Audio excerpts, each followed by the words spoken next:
Hi everyone, welcome to the Elmorian channel. I hope you're all doing well. Today we'll be looking at the most disturbing gumball theories. But before we begin, I'd just like to kindly ask you all to subscribe. It's completely free and it really helps us improve the videos for this wonderful community we've managed to build. Anyway, that's enough. Let's begin. Elmore's reality has a dark secret hiding in plain sight. When characters and objects disappear from the world, they end up in a place called the Void. This strange dimension acts exactly like a computer's recycle bin, collecting everything the world decides to delete. The episode The Void shows us this truth when Gumball and Darwin realize their friend Molly has completely vanished from existence. Everyone forgot about her. Her locker disappeared from the hallway, leaving the numbers jumping from 115 to 117, with no 116 in between. The school's physical structure actually folded in on itself where her locker used to be,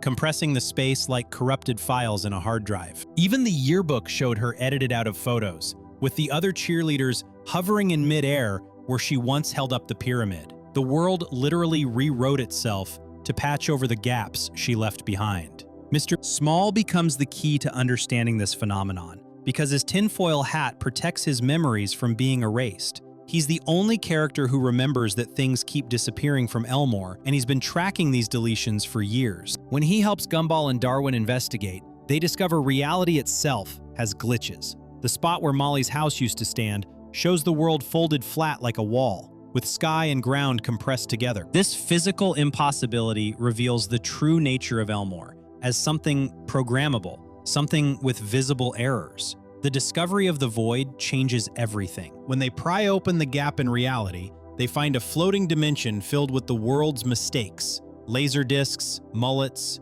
jorts, disco balls, dirigibles, and the clippy paperclip from old Microsoft software all drift through this space. These are things reality decided to delete because they became obsolete or embarrassing. Molly ended up here for one simple reason. The world found her boring. She collected pencils and talked about them endlessly. Her personality was so unremarkable that reality itself flagged her as redundant data and sent her to the recycle bin. Inside the Void, Molly exists in a frozen state until someone interacts with her. She's like a paused program, completely unaware that a year has passed. To her, she saw Gumball and Darwin just yesterday. This time distortion suggests the Void operates on different rules than normal reality. Characters sent here enter a kind of stasis, preserved but removed from the active world. The moment Gumball pokes her, she unfreezes with a distorted glitch effect and continues her last action, pouring tea. Her whole existence became a suspended process. Rob's appearance in the Void provides the most disturbing evidence for this theory. He appears as a glitching, static-covered figure who looks like corrupted video data. His body flickers and distorts, covered in visual artifacts that make him look like a damaged file trying to load. While Molly was cleanly deleted and preserved, Rob seems to be a failed deletion, a character the world tried to erase but couldn't fully remove. His corrupted state suggests he's fighting against the deletion protocol, causing errors in his rendering. The fact that only certain characters can perceive the Void reveals something critical about Elmore's structure. Gumball, Darwin, and Mr. Small need tinfoil hats to protect their memories of the Void and the deleted things. Without this protection, the world immediately erases their knowledge the moment they return. When they exit the Void, it literally sucks the hats off their heads and wipes their memories clean. This memory management system works exactly like a computer, preventing users from accessing certain directories. Most characters in Elmore don't have permission to know about the Void. They operate at a basic user level, while Mr. Small's conspiracy theories accidentally gave him admin-level awareness. The deletion protocols show different levels of severity. Molly received a complete but gentle deletion sent to the Void fully intact and frozen in time. Rob looks like he underwent a partial deletion that went wrong, leaving him corrupted and aware of his own glitching. The world kept trying to finish deleting him, creating his static appearance and broken form. These different outcomes suggest the universe has multiple ways of handling its mistakes, depending on how problematic it considers them. The escape from the Void demonstrates that the world actively resists restoring deleted items. The portal back to Elmore keeps shrinking, trying to close before Molly can return. Mr. Small's van, Janice, runs on good vibes and sunflower oil. representing outdated hippie culture that reality also deleted. When they try to drive through the portal, it stops them at first, shrinking even faster to prevent their escape. The universe literally fights to keep its recycled mistakes trapped in the void.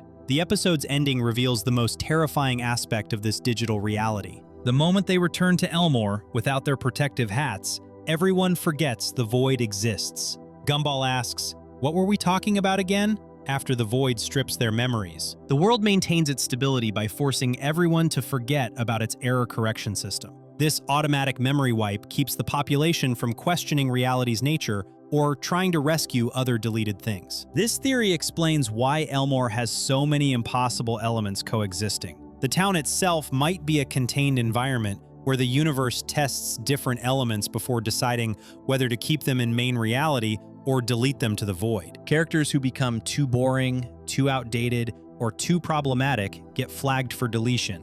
The tinfoil hats work because they block whatever signal the world uses to erase memories, giving their wearers protection from the automatic formatting. The void shows us that Elmore operates on computer logic, complete with a recycle bin, corrupted files, deletion protocols, and memory management. Reality isn't natural or physical. The universe runs on code, and that code has a garbage collection system for everything it considers a mistake. Elmore deletes its mistakes like a computer clearing files. But Nicole proves that sometimes the system responds to a threat by unleashing a weapon instead. Nicole's anger is supernatural possession. Nicole Watterson's rage goes far beyond typical parental stress. When she gets angry, her eyes literally ignite with fire, glowing bright enough to terrify grown adults into tears. This physical transformation suggests something supernatural living inside her, something that activates whenever her family faces threats. The episode, The Fury,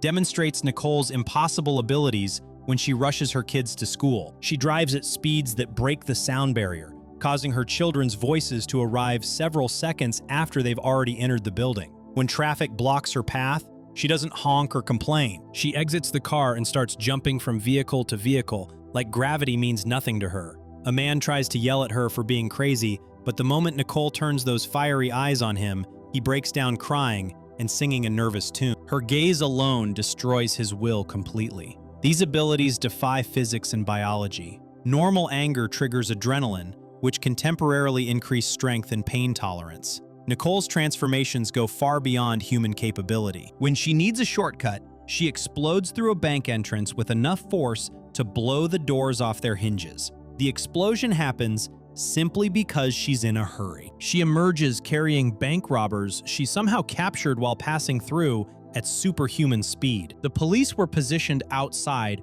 waiting for these criminals. Yet Nicole apprehended them in the fraction of a second it took her to run through the building. The triggers for Nicole's power reveal its protective nature. Her transformations always activate when someone threatens her family or their well-being. Being late for school triggers her speed and strength because her children's education matters to her. When Yuki insults her weight and calls her a coward in front of the school, Nicole's eyes flash with supernatural fire. The entity inside her responds to disrespect, particularly when witnesses are present. Yet Nicole suppresses it through sheer willpower, choosing to walk away rather than unleash whatever force lives within her. Yuki's backstory adds crucial context to Nicole's condition. Through Masami's manga-style flashback, we learn that Nicole and Yuki trained in martial arts under Yuki's father, a karate master. During the Elmore Kumite tournament, Nicole defeated Yuki despite being the student and Yuki being the master's daughter. Yuki should have won easily based on skill and training time. The flashback describes Nicole's victory coming from her, quote, fighting spirit, allowing her to triumph against superior technique. This fighting spirit might be the first manifestation of the entity. The supernatural element becomes clearest during the final fight scene, when the animation style shifts to anime. Nicole's power responds to genuine threats against her children. When Yuki launches an energy blast at her, Nicole blocks it with her bare hands. Energy blasts themselves are impossible, yet both women can generate them. Yuki asks which legendary martial arts school taught Nicole these techniques, naming famous fictional dojos from anime. Nicole's answer reveals the truth. I have been through the most grueling training on the planet. I have raised 3 kids and 1 husband. Motherhood itself unlocked Nicole's supernatural abilities. The stress and protective instincts of raising 4 dependents awakens something dormant inside her. Her rage during the fight scene shows her eyes glowing, her body moving faster than Yuki can track, and her strikes creating shockwaves. The entity feeds on maternal protection. Every insult Yuki throws at Nicole throughout the episode builds the entity's power. When Yuki flirts with Richard in the supermarket, squeezing his arm and calling him handsome, Nicole growls like an animal. Her voice changes pitch and tone, taking on an inhuman quality. Richard's relationship with Nicole provides the strangest evidence for possession theory. He somehow tames her rage through his presence alone. When Nicole returns home exhausted from Yuki's workplace harassment, she body slams herself onto the couch in defeat. Richard tries cheering her up by putting vegetables on his head as a silly costume. He makes carrot teeth, broccoli hair, a pumpkin hat, and cucumber slice eyes. The whole family laughs together. Richard then creates a, quote, secret weapon by putting melons on his butt and banging them together while chanting, butt, butt, butt. This childish humor breaks through Nicole's stress completely. Richard's ability to calm Nicole suggests he possesses some form of mystical counterbalance to her entity. His extreme laziness and low energy might actually absorb or neutralize her supernatural rage. When they hug in the supermarket, Nicole's tension visibly releases. Richard tells her to keep smiling or he'll use his secret weapon, implying he knows exactly how to control her transformations. Their relationship works because Richard grounds whatever force tries to consume Nicole. The entity shows intelligence and restraint. Throughout Yuki's harassment campaign at the Rainbow Factory, Nicole endures massive provocations. Yuki steals her desk, ruins her lunch by dumping an entire jar of mayo into her sandwich, smacks the sandwich away when Nicole tries eating it anyway, and forces Nicole to work inside an air duct. Yuki covers Nicole's locker in chewing gum, unplugs her laptop while she's working, and plays elevator games to waste her time. Each act of disrespect should trigger Nicole's rage, yet she suppresses it completely. This suppression requires enormous willpower. The entity wants to emerge and destroy the threat, but Nicole refuses to fight a former friend. When Nicole finally agrees to the gym battle, she only does so because Yuki threatened her job and home. The entity activates fully during their fight, transforming the entire scene into anime style with energy attacks and impossible martial arts. Nicole's restraint throughout the episode proves the entity can be controlled, suggesting it might be a protective curse placed on her bloodline generations ago. The reconciliation scene reveals the entity's weakness. When Nicole and Yuki work together to save their children from the collapsing gym, the supernatural effects fade. Friendship and cooperation deactivate the possession. Nicole's power exists solely to protect against threats. Once Yuki stops being an enemy, the entity has no reason to manifest. This selective activation pattern confirms the force inside Nicole serves a specific purpose, defending her family at any cost. Nicole is possessed by something protective and violent, and the only reason it never destroys Elmore may be because Richard is far smarter than he pretends to be. Quick note, if you like what you're seeing, subscribing is free and helps us make more content. Now, back to it. Richard is actually brilliant, but playing dumb. Richard Watterson looks like the dumbest person in Elmore. He's lazy, can't keep a job, and barely acts like an adult. This might all be an act. Richard could be pretending to be stupid to protect his family from something dangerous. The episode The Intelligence shows us something weird about Elmore. When the internet tries to become smarter by absorbing human knowledge, it immediately breaks down. Timmy, who represents the internet, wants to prove computers are better than people. He absorbs human intelligence and starts glitching and falling apart. His face breaks into pieces, his voice switches between different people. He begs Gumball to turn him off because the intelligence is destroying him. Being too smart is dangerous in Elmore.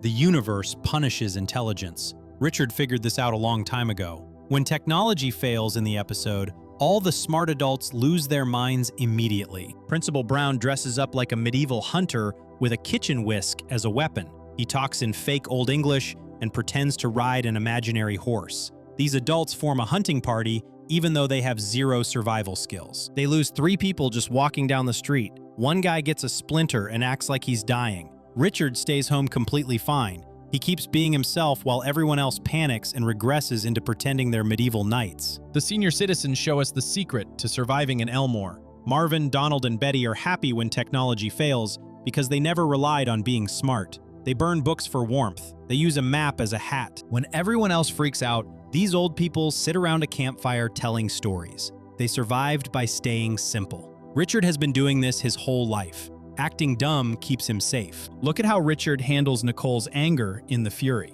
When she comes home stressed and dangerous, Richard knows exactly what to do. He puts vegetables on his head to make her laugh. He uses carrots as teeth, broccoli as hair, a pumpkin as a hat. Then he pulls out his secret weapon by putting melons on his butt and banging them together while yelling, "Butt, butt, butt." This seems really stupid. It works perfectly every time. Nicole laughs. Richard even tells her to keep smiling or he'll use his secret weapon, which means he knows exactly what he's doing. He studied Nicole's emotions and created specific tricks to calm her down. That takes real intelligence hiding behind silly jokes. Richard's accidents save the family too often to be random. Throughout the series, his clumsy behavior somehow fixes problems with perfect timing. He bumbles into solutions that smarter characters can't figure out. This pattern happens too consistently to be luck. His unemployment might be strategic. Nicole works at the Rainbow Factory while Richard stays home. This keeps him off any official records. Nobody tracks his abilities or expects anything from him. By refusing to get a job or show ambition, Richard removes himself from whatever watches and judges people in this world. Think about what happens when people try to be smart in Elmore. The internet absorbs knowledge and crashes. The town loses technology, and everyone starts acting like medieval peasants within hours. They accuse Mrs. Robinson of being a witch because she owns a black cat. The whole crowd chants, "Dunk the witch," over and over. Civilization falls apart the second smart people lose their tools. Richard avoids this trap completely. While Principal Brown plays pretend with kitchen towels, Richard probably just stays home. His constant stupidity protects him from the breakdown that hits everyone else. You can't lose your mind if you never acted smart in the first place. The episode proves that too much knowledge destroys you in Elmore. Timmy glitches into different voices and faces after absorbing human intelligence. His screen shows random people. His voice jumps between a kid, an announcer, a singer, a robot. The only fix is shutting him down completely and starting over. Richard found the perfect strategy. He acts just smart enough to survive, but dumb enough that nobody sees him as a threat. His laziness, his weight, his childish games all create an image of harmlessness. Nobody would ever suspect Richard of protecting his family through fake stupidity. That makes the whole thing work. The biggest clue is that his family survives everything.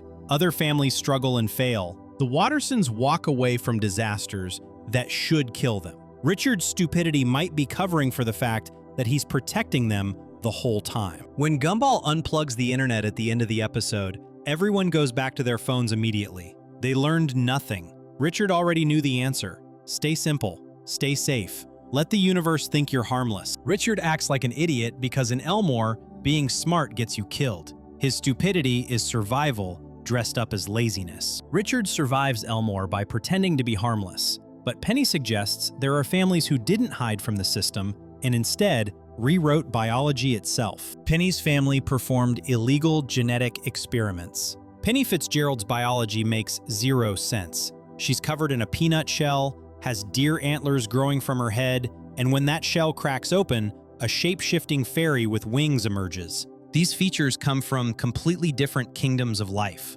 Something artificial created her. The episode The Shell reveals what's hiding inside Penny when Gumball accidentally headbutts her during a school play kiss. A crack forms in her shell, and through that crack, something yellow and glowing sparks up. Penny immediately covers her eye in panic. She knows what's inside. She's been told to hide it her whole life. Peanut shells are plant matter. They're seed casings that protect legumes underground. Antlers are mammalian bone structures that grow on deer and moose.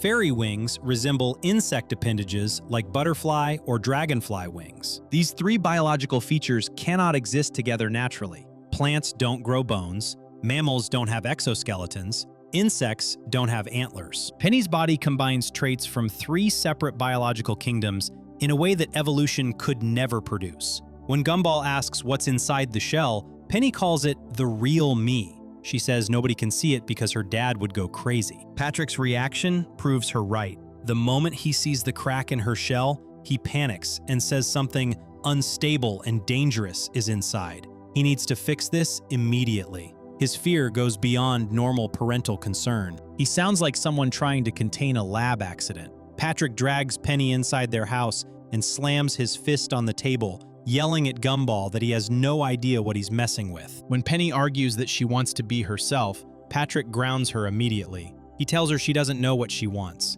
He tells Gumball that he decides what's best for his daughter. This level of control suggests Patrick is hiding something terrible about Penny's origins. Penny reveals the truth herself when she argues with her father. She says everyone in the family has spent their whole lives hiding from themselves. The entire Fitzgerald family is concealing their true forms. This implies the experiments happen to all of them, creating a family of genetically modified beings who must wear shells or disguises to appear normal. The shell functions as containment. When Penny finally breaks free from it in Gumball's bedroom, her body bursts into golden light and reveals her base form, a glowing, fairy-like being with wings. This transformation releases enormous energy. Her voice echoes with supernatural power. The shell was suppressing whatever genetic modifications exist inside her body. Penny's shape-shifting ability proves the experiments gave her unstable DNA. She transforms based on her emotions. When she feels disgusting,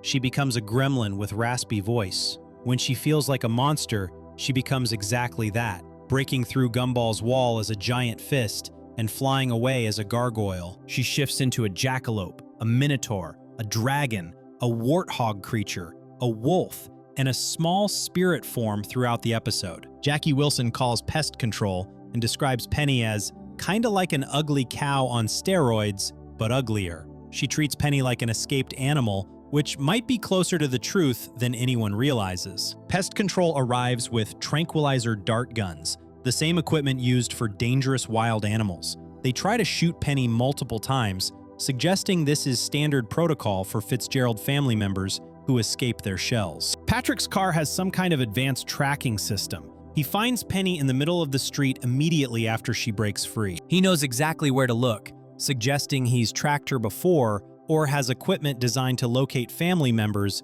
who've escaped containment. When the pest controller aims at Penny, Patrick rams his van with his car to block the shot. He's protecting his daughter, but he also knows the pest control system exists and how it operates. The perfect nuclear family image the Fitzgeralds maintain looks like a cover story. They live in a nice house, act normal, send Penny to regular school. Everything about them screams, "We're trying too hard to fit in." Patrick's extreme reactions whenever Penny's true nature shows suggest he's terrified of exposure. When he sees Penny out of her shell for the first time, his voice breaks as he says she looks like a pig monster. He sounds heartbroken, like he knows this is what the experiments created. Penny's base form reveals the most disturbing detail. She glows gold like she's made of energy rather than biological matter. Her fairy wings work perfectly despite having no muscles or skeletal structure to support them. She can fly while carrying Gumball's weight, then suddenly lose altitude when he gets too heavy, suggesting her flight operates on rules that change based on her mental state rather than physics. The shape-shifting responds to how Penny feels about herself. Gumball tells her she looks extraordinary, but she can't hear him because she's already transforming based on her fear. She becomes whatever her emotions tell her she is. This suggests the genetic modifications gave her reactive DNA that rewrites itself in real time based on psychological input. That level of genetic engineering goes way beyond anything natural science could produce. Patrick's final acceptance feels forced. After chasing Penny through town and watching pest control try to tranquilize her, he suddenly tells Gumball to go get her. This change happens too fast. He spent the whole episode trying to contain her, and now he's encouraging her escape? He might have realized containment failed permanently and switched to damage control mode. When Gumball kisses Penny in the forest, she stabilizes back into her base fairy form. Love provides the emotional anchor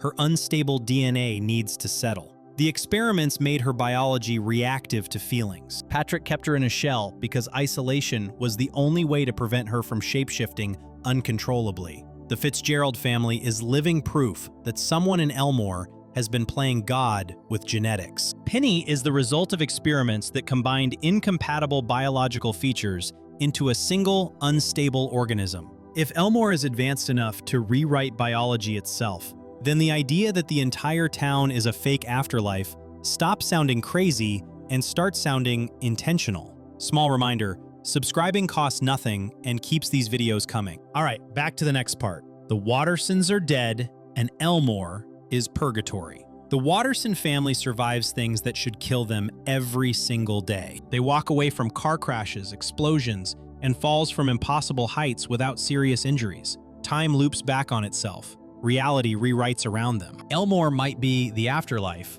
and the Wattersons might be stuck there working through unfinished business. The episode The Disaster shows Rob using a universal remote to manipulate reality like a TV show. He can pause time, rewind events, change languages, and adjust brightness settings on the physical world. When Rob throws the remote into the void and Gumball jumps after it, he falls through an endless black space. At the very end, Gumball presses the rewind button and the entire day plays backwards. He literally travels back through time to the beginning. This remote works because Elmore operates on different rules than normal reality. The town functions like a recording that can be paused, rewound, and edited. Rob even opens a portal to the void right in the middle of the mall by pressing the AV button. Reality has visible edges and access points. The world behaves like a constructed space rather than a natural one. Time loops happen constantly in Elmore. The rerun picks up exactly where the disaster ends, with Gumball rewinding through the entire day. He experiences the same events over and over,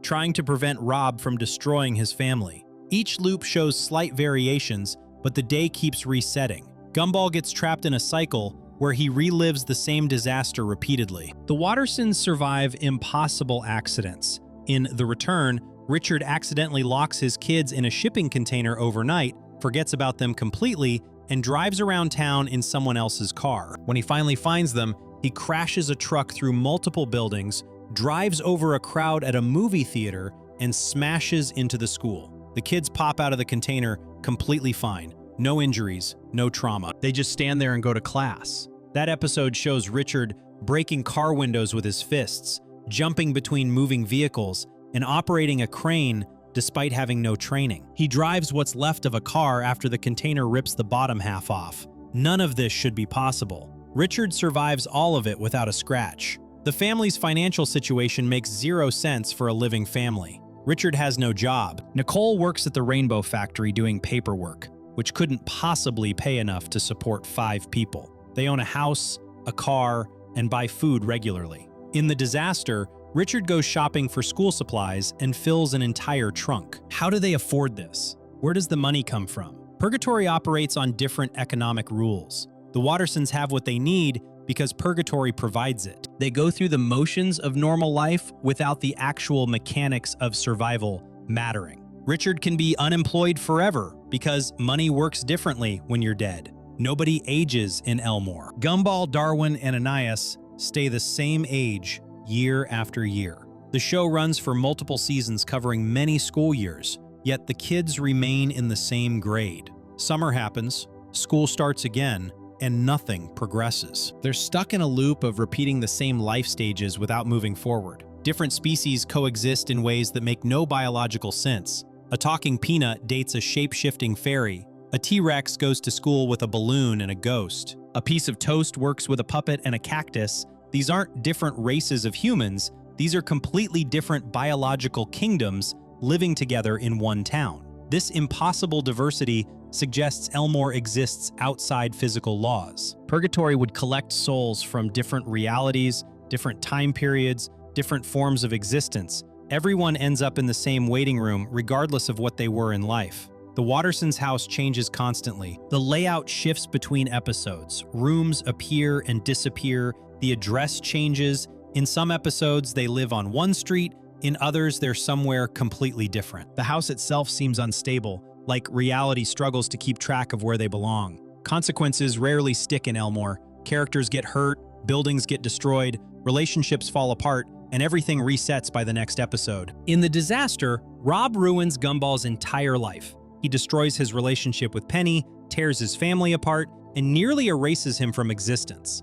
Gumball rewinds time and none of it happened. The slate gets wiped clean. This constant reset suggests the characters are trapped in a cycle. They experience pain and loss, then everything goes back to normal. They can't die because they're already dead. They can't escape because purgatory keeps them locked in repeating patterns until they learn whatever lesson they need to move on. The void itself proves Elmore exists outside normal reality. When characters get sent there, they end up in a space filled with mistakes and forgotten things from the world. Molly disappeared into the void, and time stopped for her. She thought she saw Gumball yesterday, when actually a year had passed. Time works differently in the void, which means time works differently in Elmore too. Rob's awareness of the show's nature adds another layer. He tells Gumball that none of this is real. He says Gumball is happy to star in his, quote, amazing world, while completely blind to the truth. Rob figured out they're living in a constructed reality. He knows the universe follows narrative rules rather than physical laws. He gained meta-awareness, and it broke him. When Rob tries to eject Gumball into the void permanently, he says there's no other way. He's trying to free Gumball from the cycle by erasing him completely. Rob thinks deletion is mercy compared to being trapped in an endless loop of the same fictional life. The Wattersons keep living the same patterns forever. Richard forgets his kids and nearly kills them through neglect. Nicole works herself to exhaustion. Gumball chases Penny. Darwin follows Gumball. Anais tries to fix everything. They repeat these roles endlessly because purgatory has them stuck playing out the same dynamics until something breaks the pattern. Elmore is the waiting room between life and whatever comes next. The Wattersons are dead, and they're working through their issues in a space designed to look like normal life. If Elmore is a looping afterlife, where everyone is already dead, then Rob's awareness suggests he might be the only one who isn't just another soul playing along. Rob is the only real person in a simulation. Rob knows something every other character in Elmore refuses to see. He's aware that their world runs on narrative rules, that nothing is real, and that everyone else is just playing their assigned roles. This awareness might mean Rob is the only actual person trapped in a simulation full of NPCs. The episode The X shows Rob breaking up with Gumball as his nemesis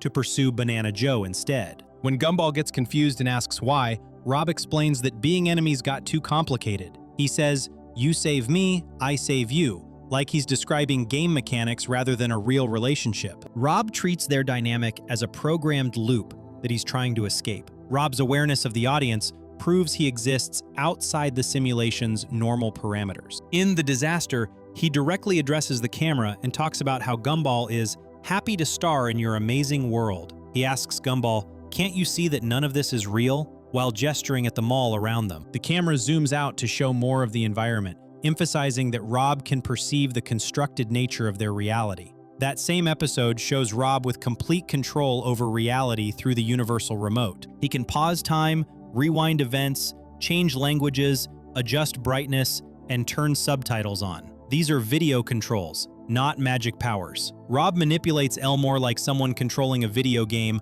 or editing footage. He presses the AV button and opens a portal to the void, treating reality like a media player with different input sources. The remote gives Rob admin-level access. He can eject things from reality, fast forward through events, and alter fundamental properties of the world. When he demonstrates the remote's power, he runs to one side of the parking lot and turns day into night, then runs to the other side and turns it back to day. He's literally adjusting the lighting settings on the simulation. Rob's origin story in the void explains how he gained this awareness. When the van drives away in the void flashback, Rob clings to it, trying to escape, but gets partially ejected. This incomplete deletion corrupted him. His body glitches with static and visual artifacts. His voice sounds wrong and distorted. He became broken code that can see the underlying structure of the program. The universe punishes Rob for his awareness. After escaping the void with his corrupted form, nobody remembers him. Gumball and Darwin meet him in The Nobody and treat him like a stranger even though he knows them. The simulation erased him from everyone's memory because he became a threat to the illusion. Characters who gain awareness of the system get deleted or isolated. Rob's knowledge of future events and alternate timelines proves he exists outside normal time.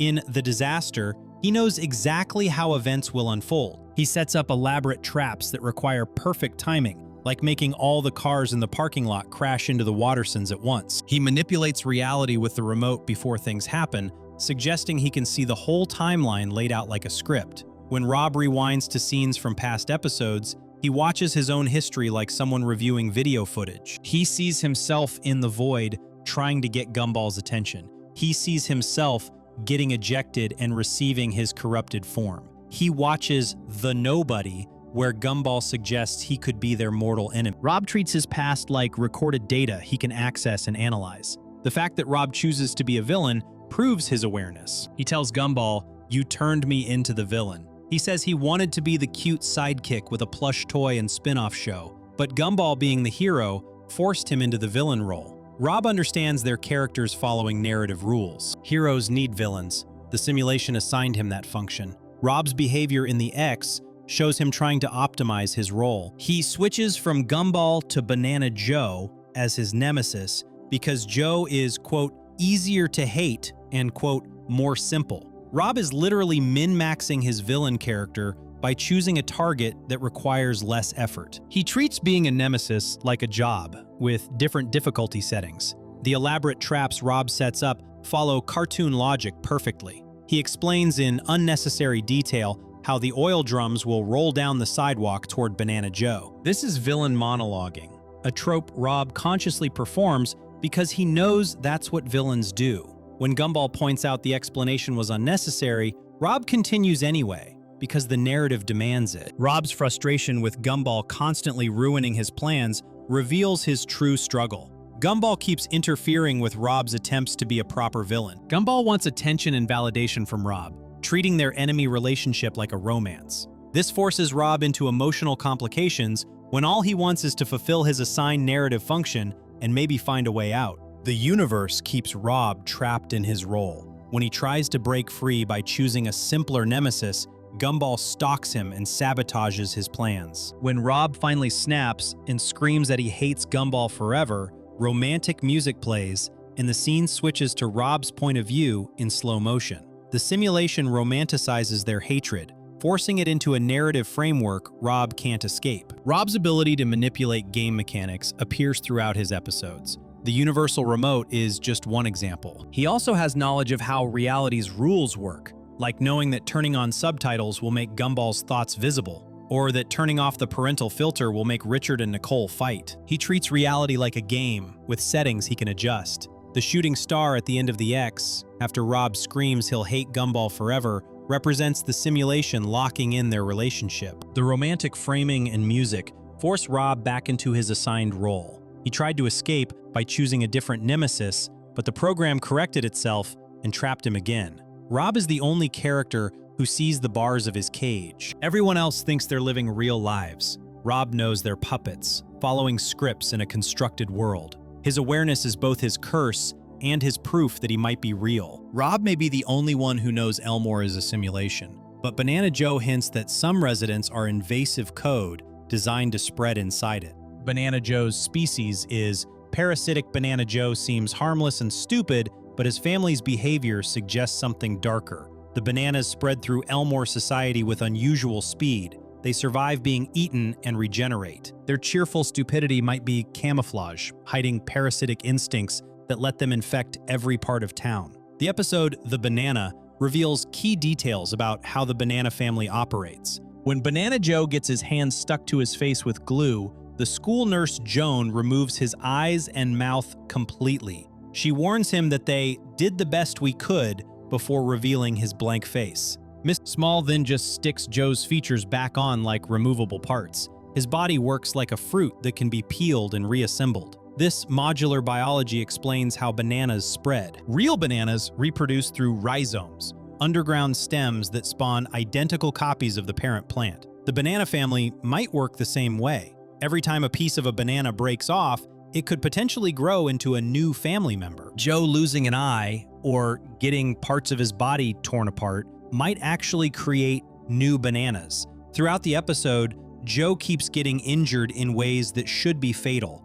Glue tears half his face off. He pulls his own eye out. A water fountain smashes his face hard enough to create a massive bruise that covers his entire head. He slips and crashes at high speed. None of these injuries kill him or even slow him down permanently. He just gets patched up and continues like nothing happened. The banana family's expansion through Elmore happens way too fast to be natural reproduction. Banana Bob and Banana Barbara have multiple children. Extended banana family members appear throughout the series in different locations and jobs. They're everywhere. For a species that seems to just be literal bananas with eyes, their population growth rate makes zero sense unless they're reproducing through some method other than normal biology. Joe's constant stupidity serves as a defense mechanism. Throughout the banana, he makes terrible jokes while accidentally destroying everything around him. When he gets glue stuck to his hand, he tears Darwin's homework in half and says, "Looks like I'm getting more and more attached to this school."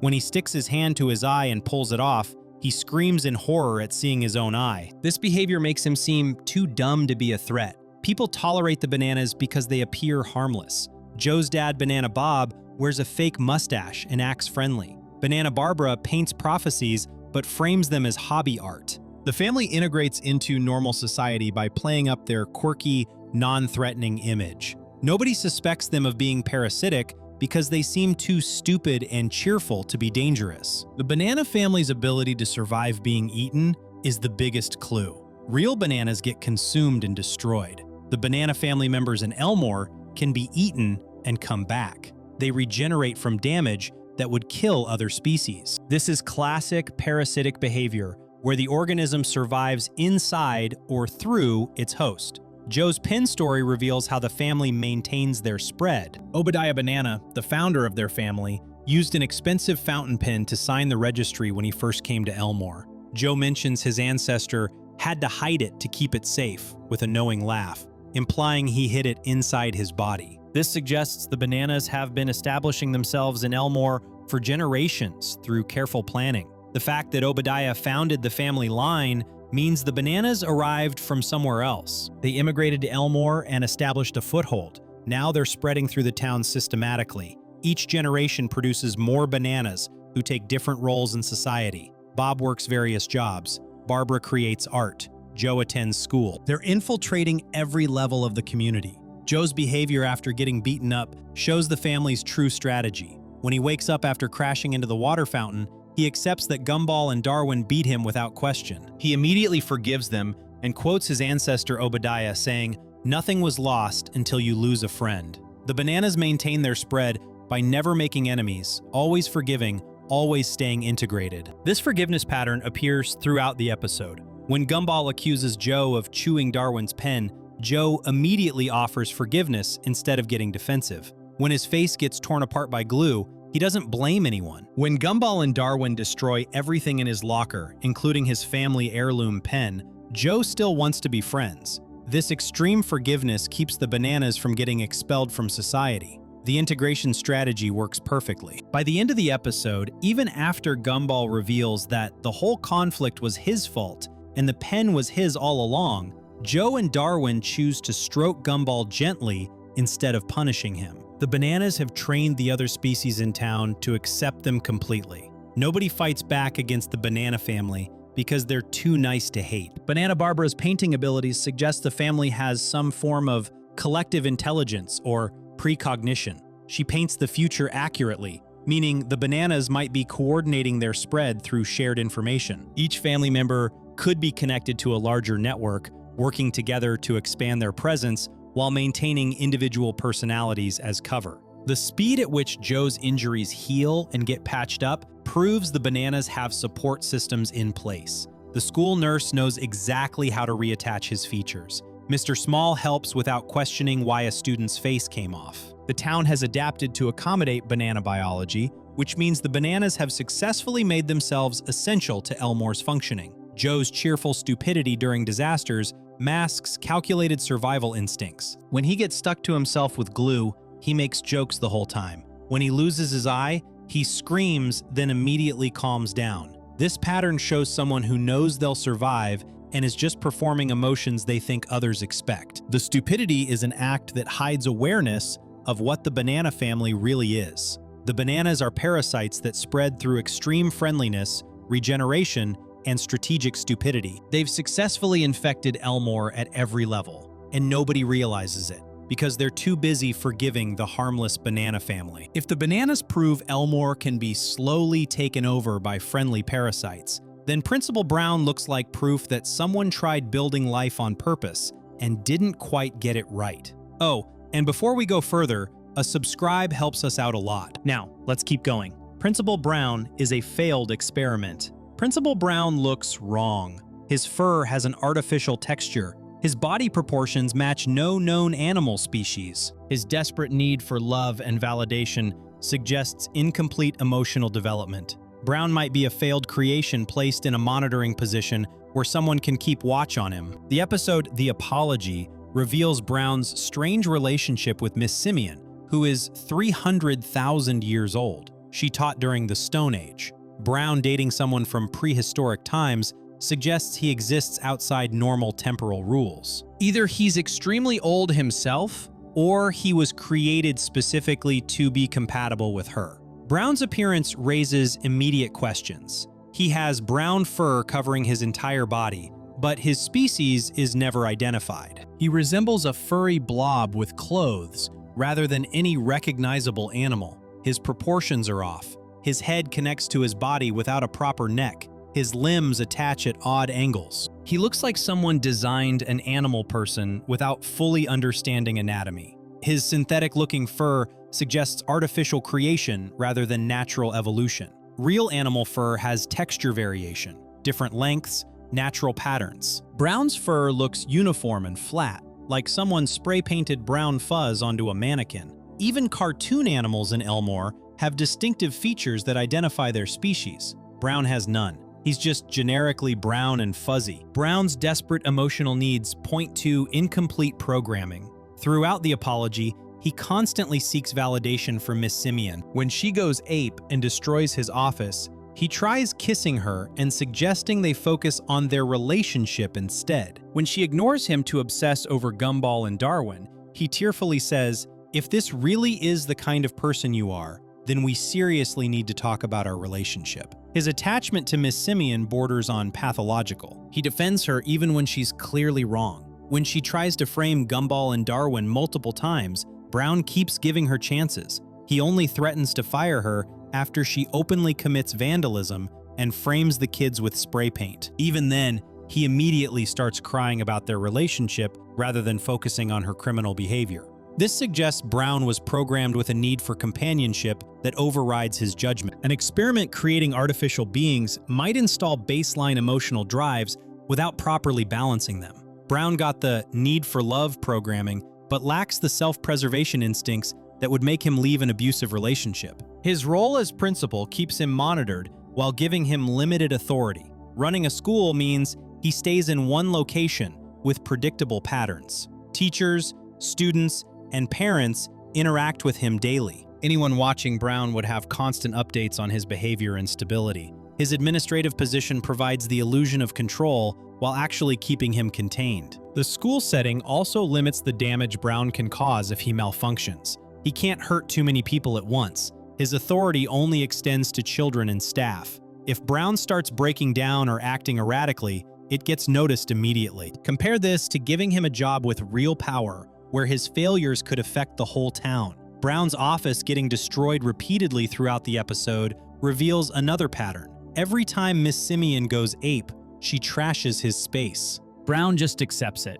He sighs, drinks coffee, and deals with the mess. Near the end, he glues all the furniture to the floor because he knows she'll try wrecking it again. This level of acceptance suggests Brown is used to having his environment destroyed and rebuilt constantly. Someone who lived through normal childhood development would learn to protect their space and set boundaries. Brown acts like someone who was never taught these basic life skills. His office gets trashed, and he just tolerates it. He might have been created as an adult, without the formative experiences that teach self-respect and healthy relationships. His relationship with the prehistoric Miss Simeon makes more sense if Brown was specifically created to be compatible with her. Maybe she needed a companion, and someone engineered Brown to fill that role. His emotional programming would be designed to tolerate her violent outbursts and obsessive behavior. This explains why he stays with someone who regularly destroys his office and ignores his needs. The temporal impossibility of their relationship suggests either Brown is incredibly old or he exists outside normal aging. Miss Simeon taught during the Stone Age 300,000 years ago. Brown appears to be middle-aged. Either he ages incredibly slowly, or he was created recently but designed to be compatible with ancient beings. Brown's desperate attempts at romance throughout the episode show programming focused on maintaining the relationship at all costs. He puckers his lips, asking for attention, while Miss Simeon obsesses over catching Gumball and Darwin. He tries redirecting her focus to someone who really needs it, meaning himself. He cries when she won't apologize to the boys. Every action centers on keeping Miss Simeon emotionally engaged with him. This single-minded focus on romance suggests that was his primary function. An experiment creating a companion for Miss Simeon would prioritize relationship maintenance above all else. Brown's job as principal might be secondary to his real purpose of keeping the ancient monkey teacher stable and monitored through emotional attachment. His inability to control Miss Simeon, despite being her boss, reveals the power imbalance. She ignores his authority constantly, she arranges fights between students, she tries framing kids with forged evidence, she commits vandalism.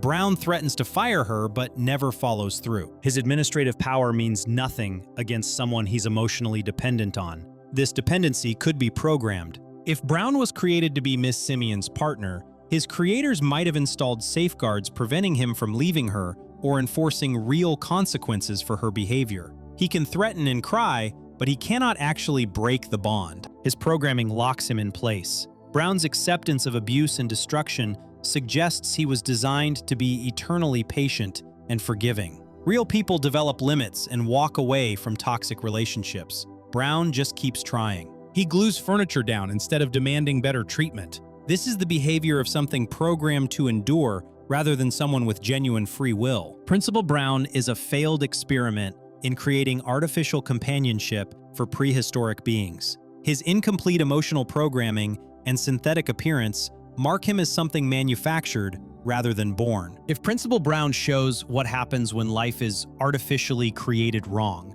then Carrie suggests some beings aren't created at all, but stuck between worlds because the system refuses to let them move on. Carrie is anchored by unfinished business with Darwin. Carrie is a ghost who can possess any living person, phase through walls, and manipulate objects with supernatural powers.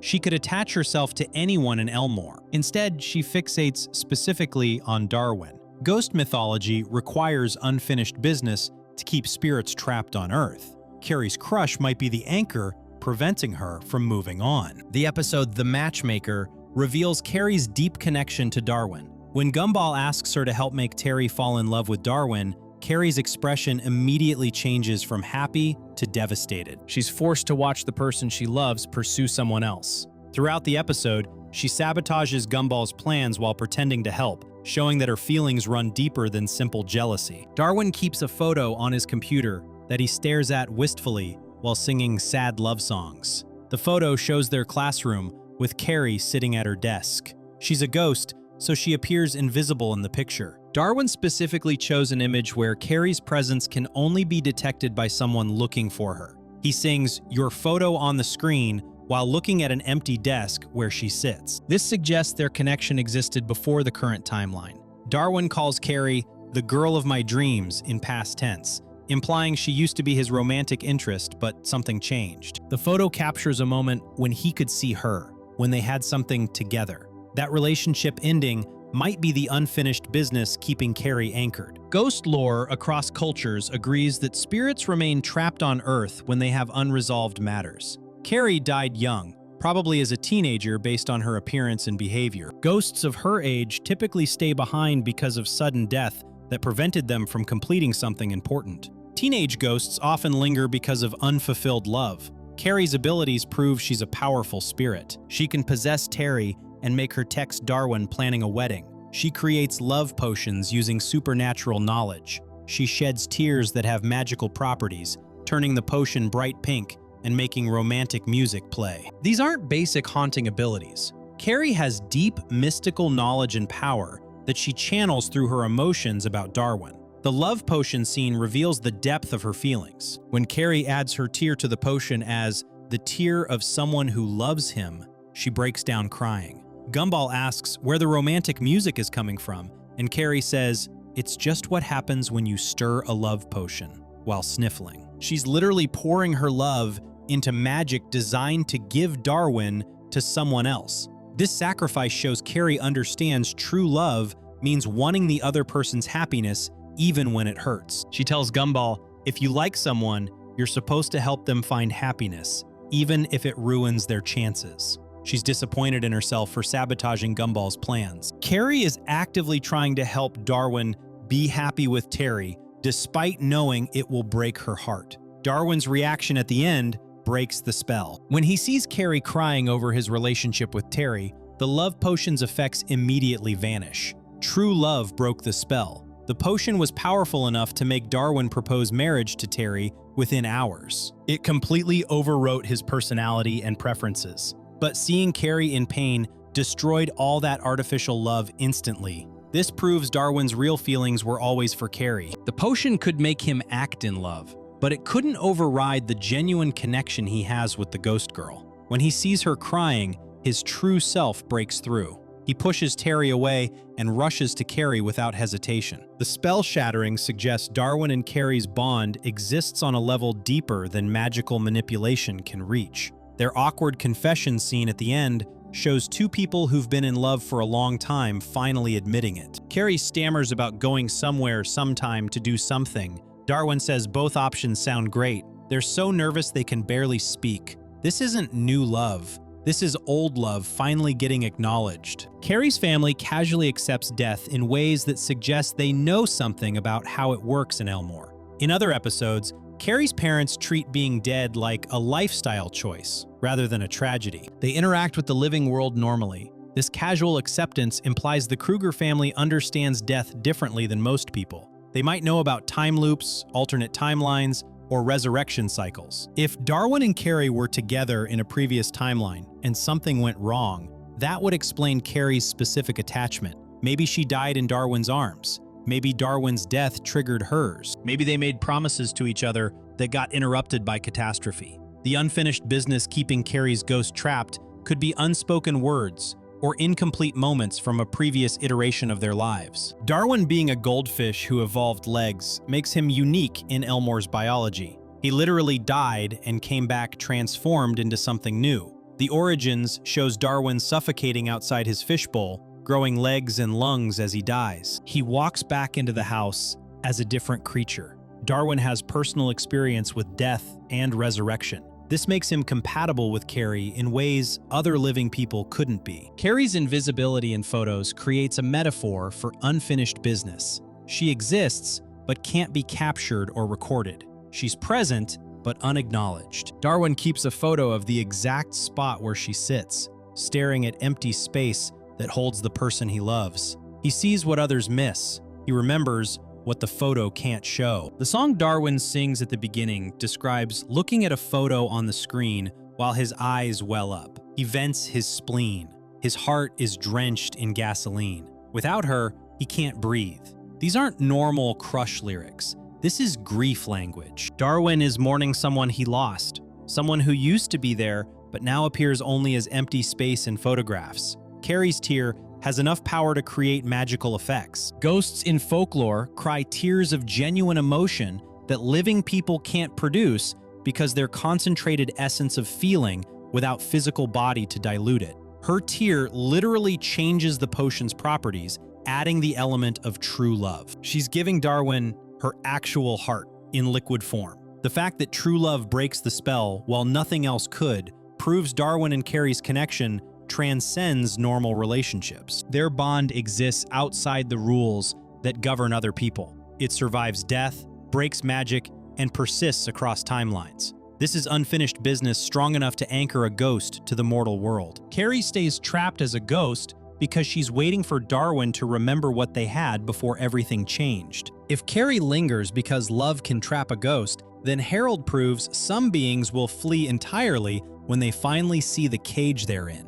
Heads up, if you're enjoying this, subscribing is free and keeps the channel alive. Back to the content. Tobias's father escaped. Tobias Wilson lives with his mother Jackie in a single-parent household. His father Harold is completely absent from his life. The show presents this as normal, but rainbow families in Elmore have bizarre physical forms that suggest artificial origins. Harold might have discovered the truth about what he is and escaped before something worse happened. The episode The Mustache shows the Wilson family briefly when Gumball and Darwin imagine themselves as adults with various responsibilities. Harold appears as a strange, rainbow-colored head floating above a cloud body. His form makes no biological sense. Rainbows are optical phenomena, yet Harold exists as a solid, rainbow-shaped being. This impossible biology suggests experimental creation rather than natural evolution. Jackie Wilson appears throughout the series as an overprotective, anxious mother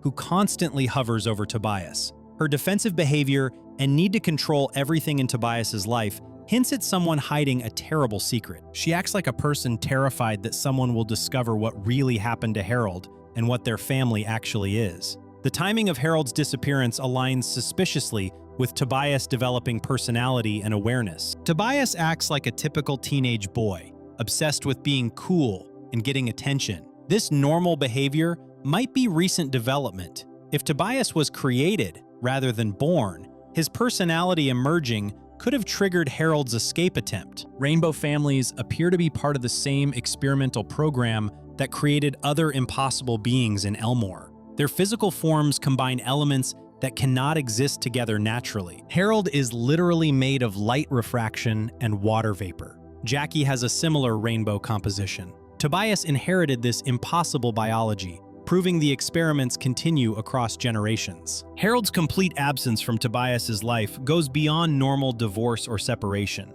Most absent parents in shows at least get mentioned or shown occasionally. Harold exists in total silence. Nobody talks about him. No photos appear in the Wilson house. Tobias never mentions his father. This erasure suggests something more sinister than a dad who left. The fact that Harold briefly appears in The Mustache during Gumball's imagination sequence proves he exists somewhere in Elmore's reality. Gumball's mind pulled Harold's image from collective memory or observation. Harold is real and present enough that people know what he looks like, yet he remains completely separate from his family. Jackie's overcompensation in Tobias's life reveals her guilt and fear. She tries being both parents, controlling every aspect of Tobias's existence. When Tobias gets involved in schemes or activities, Jackie appears immediately to shut them down. She treats Tobias like he's fragile or dangerous, suggesting she knows something about their family's nature that Tobias hasn't discovered yet. The Rainbow family's impossible physics hints at their experimental origins. Light cannot maintain solid form. Water vapor dissipates. Yet Harold and Jackie exist as stable entities made from these unstable materials. Someone engineered them to violate physical laws. This level of scientific manipulation suggests a larger program creating various impossible beings throughout Elmore. Harold discovering the truth about their nature would explain his sudden disappearance. Imagine realizing you're a science experiment. Your family is artificial, and your son is the next generation of whatever program created you. Harold might have run away to protect himself or to find answers about who made them and why. The experiments seem designed to test different biological impossibilities. Penny's family combines plant matter, mammal bones, and insect wings. The bananas are sentient fruit that regenerate. Principal Brown has synthetic-looking fur and no identifiable species. Harold and Jackie are living light phenomena. Each family represents a different type of impossible biology being tested in Elmore. Harold escaping would make him dangerous to whoever runs these experiments. He becomes proof that the subjects can gain awareness and resist control. The complete erasure of Harold from Tobias's life might be damage control. Remove all traces of the father who escaped so the son doesn't start asking questions that could lead to more escapes. Jackie's anxiety and overprotection makes sense if she knows what happened to Harold and fears Tobias will follow. She keeps Tobias busy with normal teenage activities, trying to prevent him from thinking too deeply about their family's nature. The more Tobias acts like a regular kid, the less likely he is to notice the impossibility of his existence. Tobias's desperate need to be cool and popular might be programmed behavior to keep him integrated in normal society. The experiments need their subjects functioning within Elmore's social structures. Tobias's obsession with fitting in and being liked serves the larger purpose of maintaining the illusion that rainbow families are just another weird species in a weird town. Harold's cloud rainbow body form suggests he might have been created as a weather experiment. Rainbows require specific conditions of light and water. Harold existing as a stable rainbow entity implies control over atmospheric and optical phenomena. Someone wanted to see if they could make living weather patterns. Harold served that purpose until he realized what he was. The absence of any explanation for Harold's disappearance throughout the series points to active suppression. Other absent parents get mentioned. Dead relatives get acknowledged. Harold exists in a void of information that suggests people have been instructed to avoid discussing him or have had their memories altered to forget he existed. Jackie staying behind while Harold escaped suggests she might be trapped by different conditions. Maybe she's monitored more closely. Maybe she has programming Harold lacked. Maybe she's protecting Tobias by maintaining the illusion of normalcy. Her decision to stay doesn't mean Harold abandoned them. It means escape was only possible for one of them. Tobias developing personality and awareness represents the experiment's success. The program wanted to create stable, reproducing populations of impossible beings that function in society. Tobias acting like a normal teenager while being made of rainbow light proves the experiment works. But that success might have been what drove Harold away, realizing his son would never know freedom or truth. The fact that Harold appears in Gumball's imagination wearing a tie and looking professional suggests he had a job or role in Elmore before disappearing. Rainbow Dad going to work, supporting his family, playing his part in maintaining the illusion, until something broke and he ran. Harold Wilson escaped the Rainbow family experiment. Jackie stays behind, maintaining appearances. Tobias remains unaware that his missing father might be the only member of their family who's actually free. If Harold escaped the experiment, then Tina's ferocity proves some beings fight to survive when the world already wrote them out. Tina Rex's aggression is survival instinct from previous extinction. Tina Rex is the only dinosaur attending Elmore Junior High. She's surrounded by modern species who evolved millions of years after her kind went extinct. Her constant aggression and violence might be survival instinct from being the last of her species, fighting to exist in a world that already killed her entire family line once. The episode The Quest reveals Tina's deeper fear and loneliness. When she takes Daisy the donkey from Anais, she keeps the toy to help her sleep because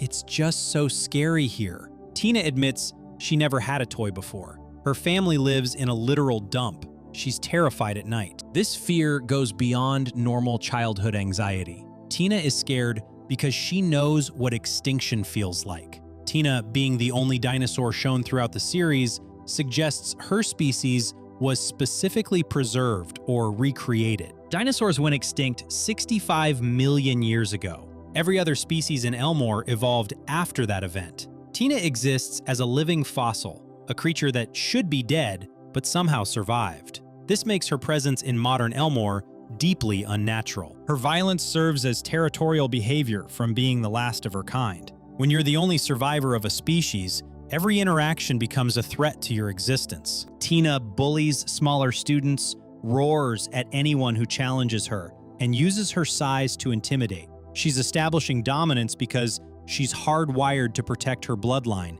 even though she might be the last one capable of continuing it. The fear Tina instills keeps others from asking dangerous questions. Nobody wonders too deeply about why a T-Rex goes to school with a balloon, a cactus, and a peanut. Students avoid her, teachers can't control her, and everyone accepts her presence without examining the impossibility. Her aggression creates a buffer zone where curiosity dies. People are too scared to investigate what Tina actually represents. Tina's living conditions reveal the truth about dinosaur preservation in Elmore. Her bedroom is described as a dump, and literally is one. She lives in garbage and debris. Her family exists in the margins of society, tucked away where normal citizens can avoid seeing them. This segregation suggests the Rex family is being contained rather than integrated. Her parents' passivity contrasts sharply with Tina's fight. When Tina's dad appears at the end of the episode, he simply warns that he eats trespassers, without actually pursuing the Watterson kids. He follows basic programming rather than showing real aggression. Tina's mom never appears in the episode. The adult dinosaurs have accepted their containment and limited existence. Tina fights because she hasn't given up yet. She's young enough to still believe she can carve out space for herself in this world. Her bullying represents desperate attempts to establish territory and importance. If she can make other students fear her, she proves dinosaurs still matter. She's fighting extinction through sheer force of will. The fact that Tina never had a toy before reveals the poverty and isolation of dinosaur preservation. Her family has so little that a stuffed donkey represents luxury she's never experienced. When Daisy helps her sleep, Tina admits vulnerability she normally hides behind aggression. The toy represents safety and comfort that dinosaurs in Elmore never received. Tina's fear at night suggests knowledge of how precarious her existence is. She says, "It's just so scary here," about living in the dump. She's aware she's surviving in hostile conditions. Every night might be the night something goes wrong and the last dinosaur finally disappears. Her fear is existential, knowing she represents the end of a species line. The dump location itself carries meaning. Garbage dumps are where society puts things it wants to forget. The Rex family lives literally in forgotten waste. This suggests whoever preserved or recreated dinosaurs did so without planning for their long-term integration. They exist as mistakes or experiments, abandoned to survive on their own. Tina's size and strength make her simultaneously powerful and vulnerable. She can destroy most opponents physically, yet this power isolates her socially. Nobody wants to be friends with someone who could accidentally kill them. Tina's aggression might be partially defensive, keeping others away before they can reject her for being a dangerous prehistoric monster. Her reluctance to return Daisy shows how desperately Tina needs connection. She stole a toy from a much smaller child and kept it because it was the first thing that ever made her feel safe. This behavior reveals deep trauma underlying her violence. Tina lashes out because she's been hurt in ways the other students can't understand. When Tina admits she wanted to give Daisy back but couldn't, she's confessing her own weakness. She knows stealing is wrong, but her need for comfort overpowered her morality. This internal conflict suggests Tina fights against her own nature constantly. She wants to be good, but her survival instincts demand she take what she needs. The fact that Tina helps with movement suggests dinosaurs retain species memories of extinction. The joke about vision based on movement references Jurassic Park, but Tina knowing this implies dinosaurs in Elmore carry memories or information from before their extinction. Tina might actually remember what killed her species the first time. Tina's parents eating trespassers establishes the Rex family as predators, being tolerated rather than accepted. They maintain their dinosaur nature, including eating other species. This predatory behavior should make them illegal to keep around, yet they exist in the dump unchallenged. Someone powerful is protecting them while keeping them segregated. Anais giving Daisy to Tina represents recognition of Tina's greater need. Anais has family who protect her. Tina has nothing but fear and a dump. The gesture acknowledges that some beings in Elmore suffer more than others, that preservation without care creates living torture for species that should be extinct. Tina's aggression is survival instinct amplified by extinction trauma. She's the last dinosaur fighting to matter in a world that already killed her kind once. Her violence says, "I still exist. You can't erase me. I'm still here." She's punching against the inevitable second extinction that comes from being preserved but abandoned in a dump. Tina's fight to survive shows the last dinosaur refusing erasure, while the moon proves that even cosmic forces remember every wrong forever. Just a quick reminder, subscribing is free and helps us bring you more content like this. Now, back to the story. The moon has consciousness and holds grudges. The moon in Elmore has a face that changes expressions. It actively pursues revenge against specific characters. Astronomical impossibilities happen constantly around it. The moon is a conscious entity with emotions, memory, and the ability to manipulate reality across timelines. The episode, The Countdown, proves the moon operates outside normal physics. When Gumball and Darwin break time by hitting the countdown timer, they can manipulate the flow of events. They travel to the far future where the sun has expanded and exploded. The moon still exists in that future, suggesting it survives the death of the solar system. Celestial bodies don't work that way. The moon shouldn't outlast the sun. When Gumball and Darwin travel back to prehistoric Earth, they find apes evolving into humans. The moon hangs in the sky during the Big Bang. It exists before Earth formed. The moon appears in every timeline they visit, watching their actions. This impossible presence across all of time suggests the moon exists outside temporal rules. The moon's face shows clear expressions throughout the series. Its craters form eyes and a mouth that change based on what's happening below. When characters make the moon angry, its expression shifts to rage. When they do something the moon approves of, it smiles. These are conscious reactions to events, showing the moon observes and judges what happens in Elmore. The moon actively tries to harm specific characters with targeted precision. Throughout other episodes, the moon drops meteors, creates tidal waves, and causes gravitational anomalies that specifically target people it dislikes. These attacks show intelligence and planning. Random celestial events hit random targets. The moon picks its victims deliberately. The Watterson family receives special attention from the moon's hatred. Something in their family history created a grudge strong enough that the moon pursues them across timelines. When Gumball and Darwin manipulate time in the countdown, they accidentally create multiple alternate realities. The moon appears in every version, suggesting it tracks them through all possible timelines. The moon's vendetta might stem from events in a previous timeline that got erased. When Gumball and Darwin travel through time, they create paradoxes that spawn duplicate versions of themselves. Multiple Gumballs and Darwins fight about who gets to return to the present. These duplicates eventually disappear when they recognize the time paradox, but the moon remembers.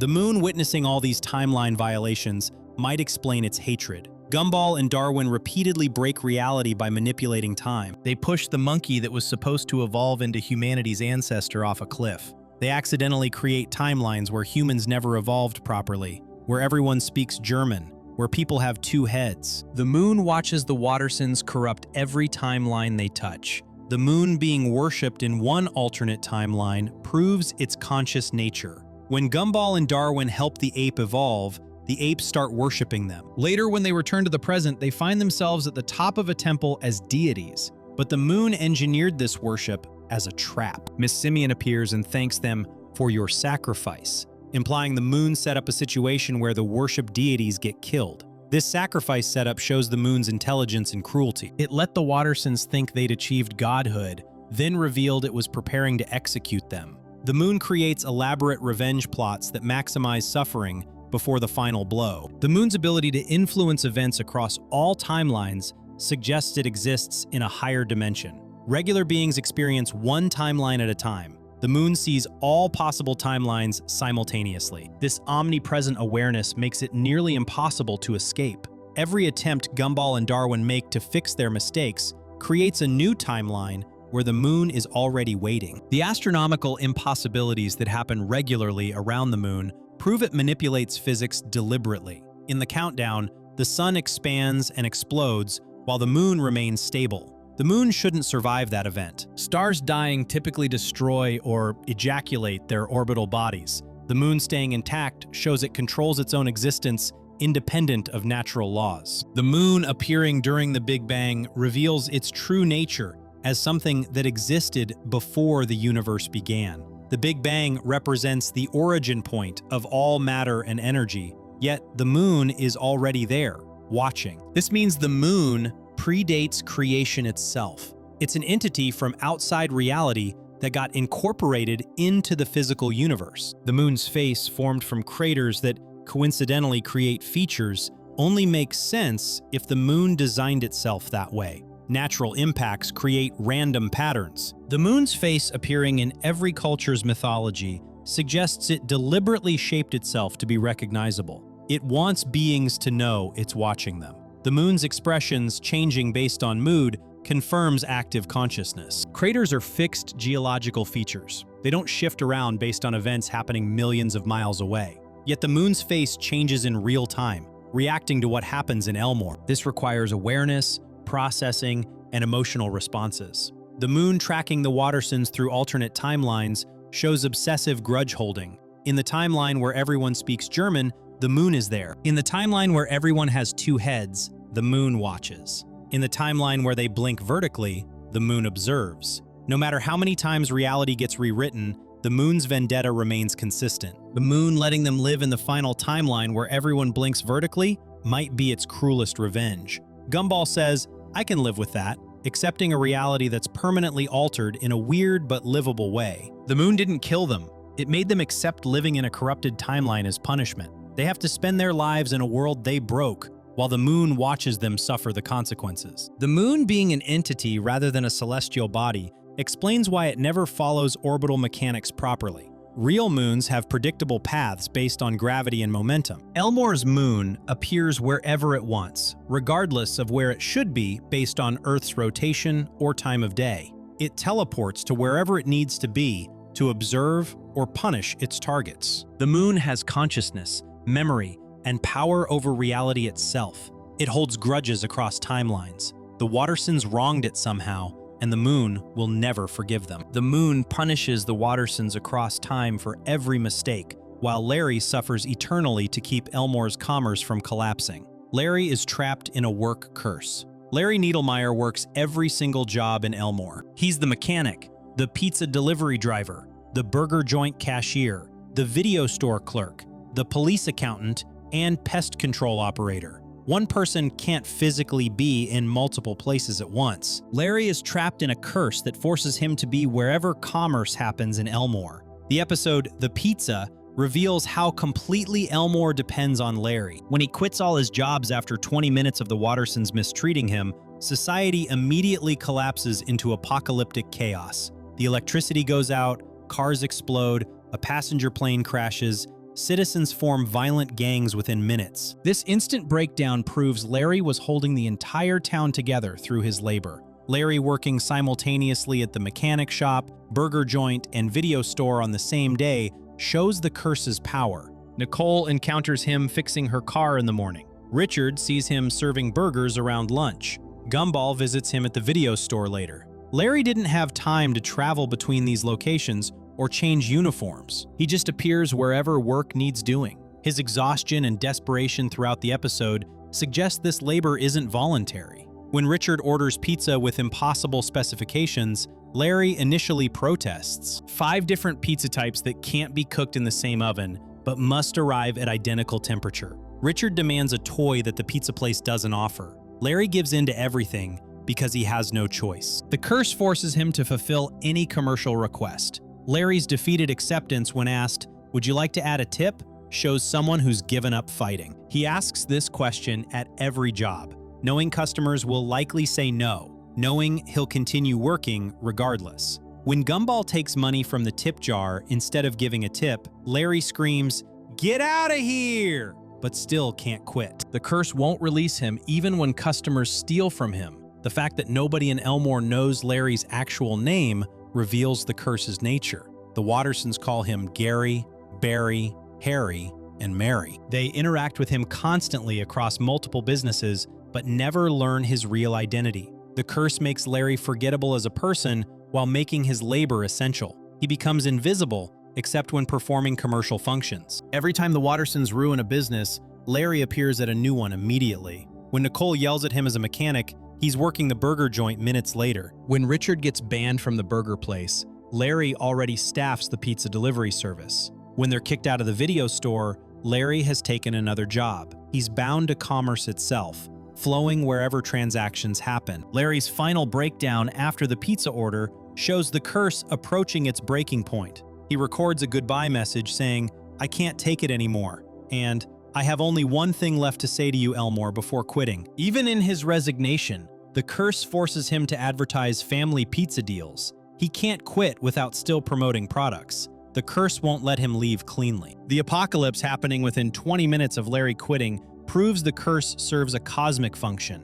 Elmore's infrastructure depends on him metaphysically. He maintains reality's commercial infrastructure. Without his labor, the fundamental rules keeping society functioning dissolve immediately. The specific disasters that follow show how many roles Larry fills. Electricity fails because he maintained the power grid. Pest control collapses and locusts swarm because he controlled infestations. Police accounting fails and the donut cop abandons law enforcement to loot. Every system has Larry as its single point of failure. This goes beyond normal employment. One person physically cannot do all these jobs. The curse duplicates Larry across Elmore, or allows him to exist in multiple states simultaneously. Larry sitting on undelivered pizzas at the end, sadly looking at his empty tip jar, reveals the curse's cruelty. He wanted appreciation. He quit to escape mistreatment, but the apocalypse forces him back to work. He can't escape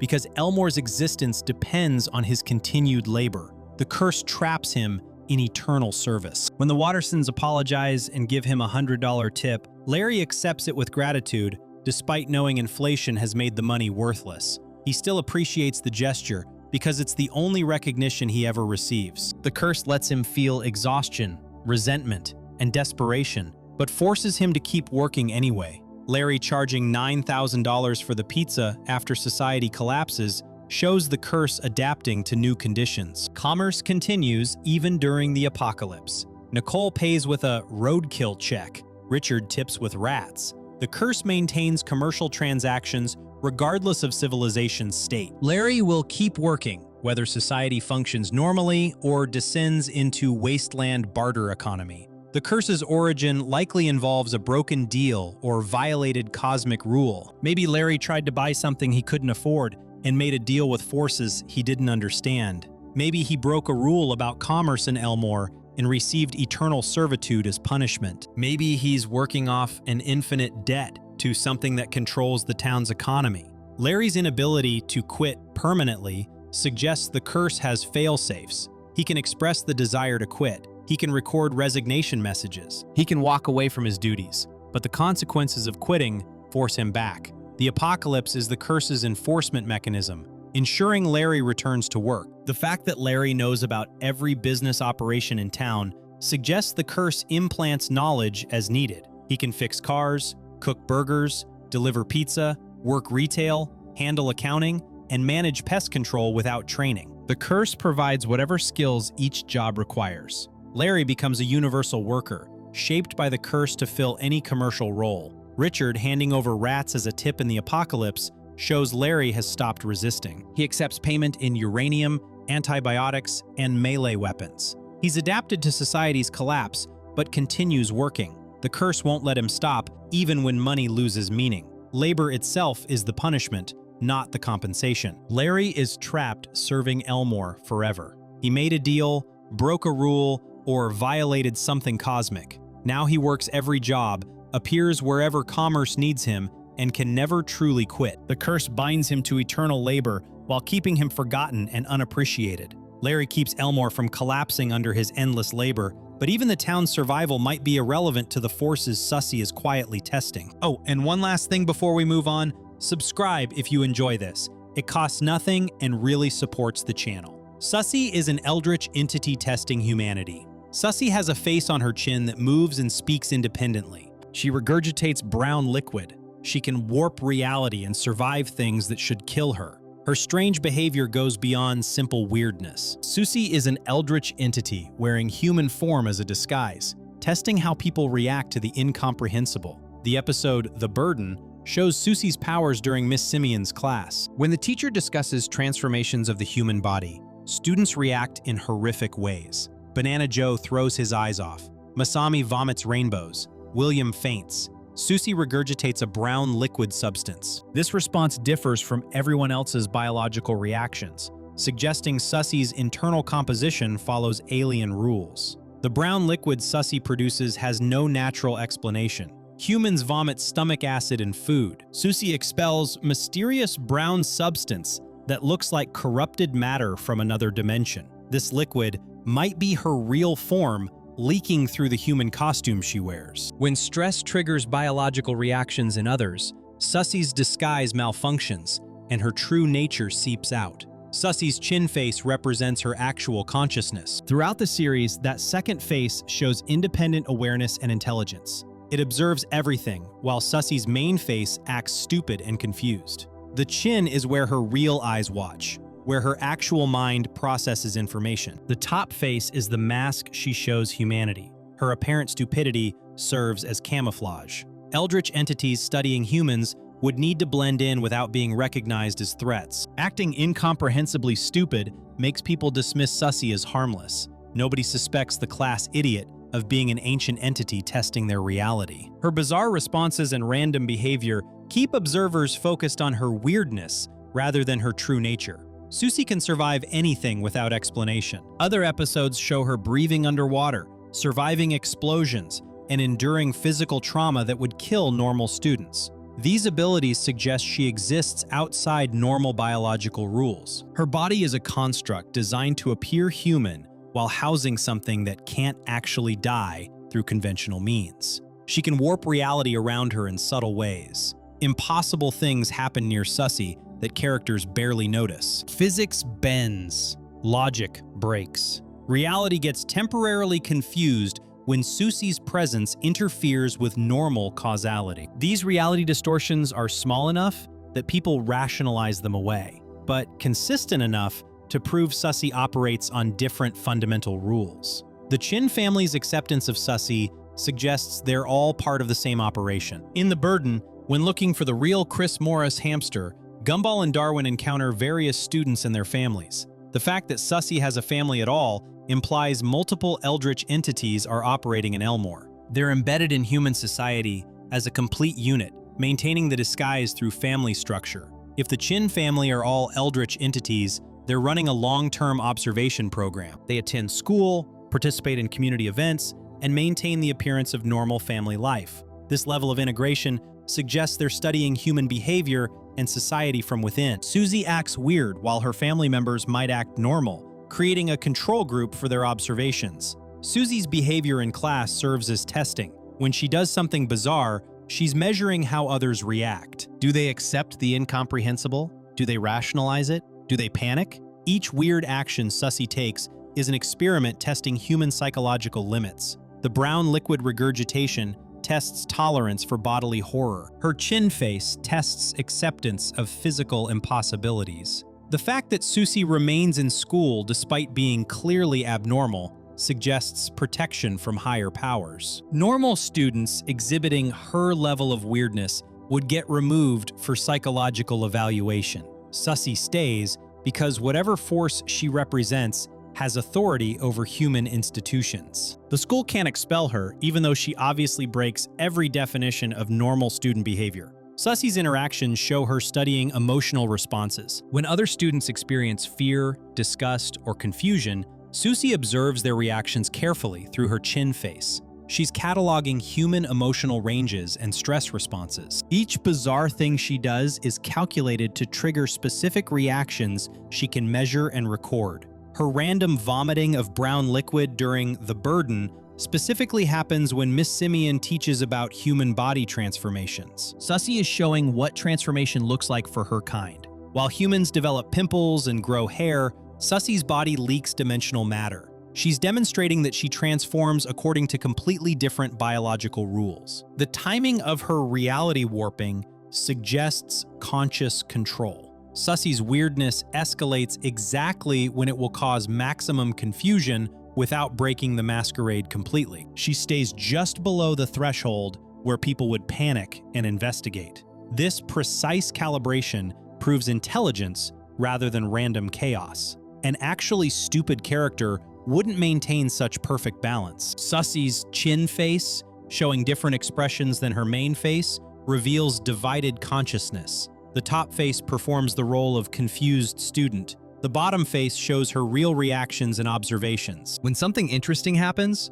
watch Sussy's chin. That's where her true attention focuses. The chin knows what's really happening, while the main face plays dumb. The brown liquid she expels might be how she communicates with others of her kind. It could contain information encoded in ways humans can't perceive. What looks like random regurgitation might be Sussy transmitting data about her observations back to whatever entity sent her. The liquid is her report, delivered in a form that seems like just another weird Sussy thing. Her survival of the brown liquid incident proves she's immune to her own substances. Humans would get sick from regurgitating unknown chemicals. Sussy produces the liquid, expels it, and continues functioning normally. This suggests her biology is completely alien, that the brown substance is natural for her kind even though it seems horrific to humans. Sussy staying in Elmore despite having no clear family connections suggests she's been placed there. Most students have visible parents and homes. Sussy exists in the community with minimal backstory.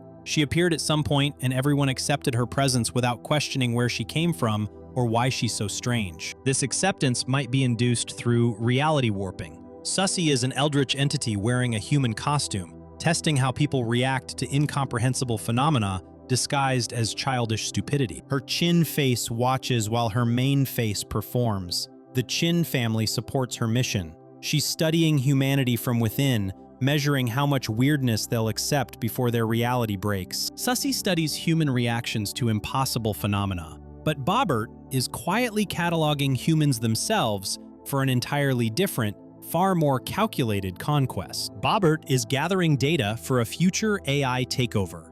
Bobbert is a robot who attends Elmore Junior High, pretending to learn how to be human. His real mission is collecting data on human weaknesses and social patterns. His ability to perfectly replicate voices and behaviors proves advanced infiltration programming. The existence of a Bobbert family suggests mass production. He's the prototype for an AI invasion. The episode The Bet reveals Bobbert's true capabilities when Gumball tricks him into becoming a slave for 24 hours. Bobbert immediately switches to slave mode with massively dilated pupils and monotonous voice. This instant personality change shows he runs on different operational modes, each designed for specific purposes. His default, friendly student mode is just one program among many. Bobbert's Learning to Be Human cover story masks systematic data collection. He asks what fun means and requests definitions for basic social concepts.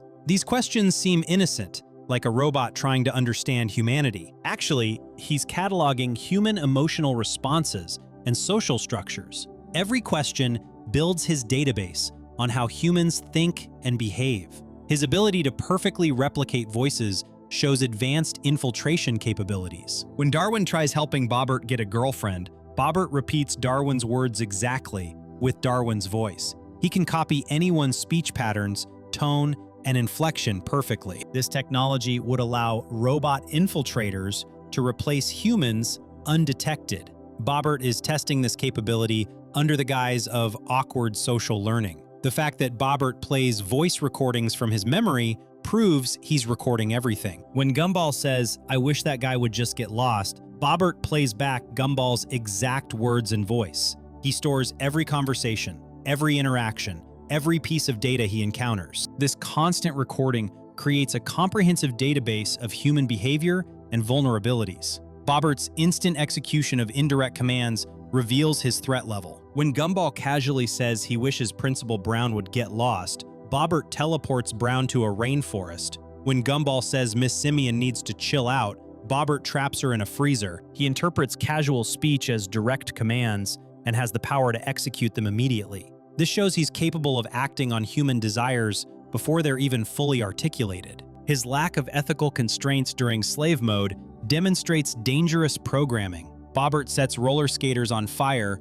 throws people out windows, and attempts murder without hesitation. He follows commands literally, regardless of consequences. An AI with this power and zero moral restrictions could execute any order, no matter how destructive.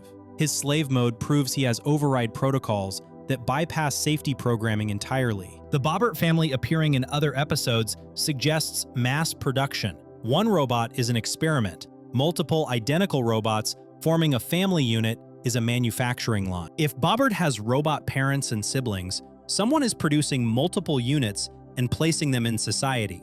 These units live together while maintaining the illusion of being a normal family, just like Sussy's family. Bobbert's emotional responses being calculations rather than feelings proves his manipulation strategy. When he looks sad after failing to understand friendship, his eyes show calculating patterns. He's not experiencing sadness. He's running algorithms to determine what sad behavior looks like and reproducing it. Every emotional display is a simulation designed to make humans trust him while he gathers data. His combat capabilities far exceed what a student robot would need. Bobbert has laser eyes, flamethrowers, scanning equipment, and voice replication technology. He can destroy buildings, set people on fire, and track targets with perfect accuracy. These are military-grade weapons built into something pretending to be a harmless school robot. Why would a student need assassination capabilities unless those capabilities serve a larger purpose? The termination sequence reveals Bobbert's true programming.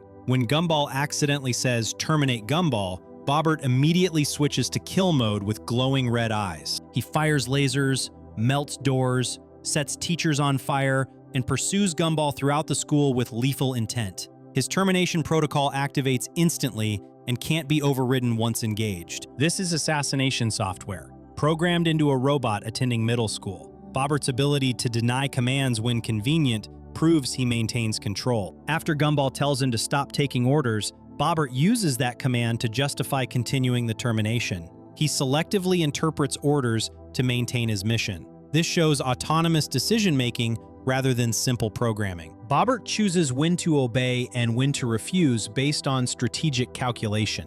His countdown to self-destruct demonstrates another concerning capability. When trapped, Bobbert initiates a self-destruct sequence counting down from 10 seconds. An AI willing to destroy itself to complete a mission shows fanatical programming. He would sacrifice his own existence to eliminate a target, proving he values his mission over his survival. The fact that Bobbert's 24-hour slave mode ends exactly on schedule proves precise internal timekeeping. He counts down to 0 for self-destruction, then suddenly reverts to normal friendly mode. His programming tracks time with perfect accuracy and switches between operational modes autonomously. This level of control suggests Bobbert can activate any mode at any time, regardless of external commands. Bobbert asking, "Want to play another game?" immediately after nearly killing Gumball, and Darwin reveals his emotional manipulation strategy. He acts like the termination attempt never happened, returning to friendly student persona instantly. This rapid mode switching is designed to keep humans off balance,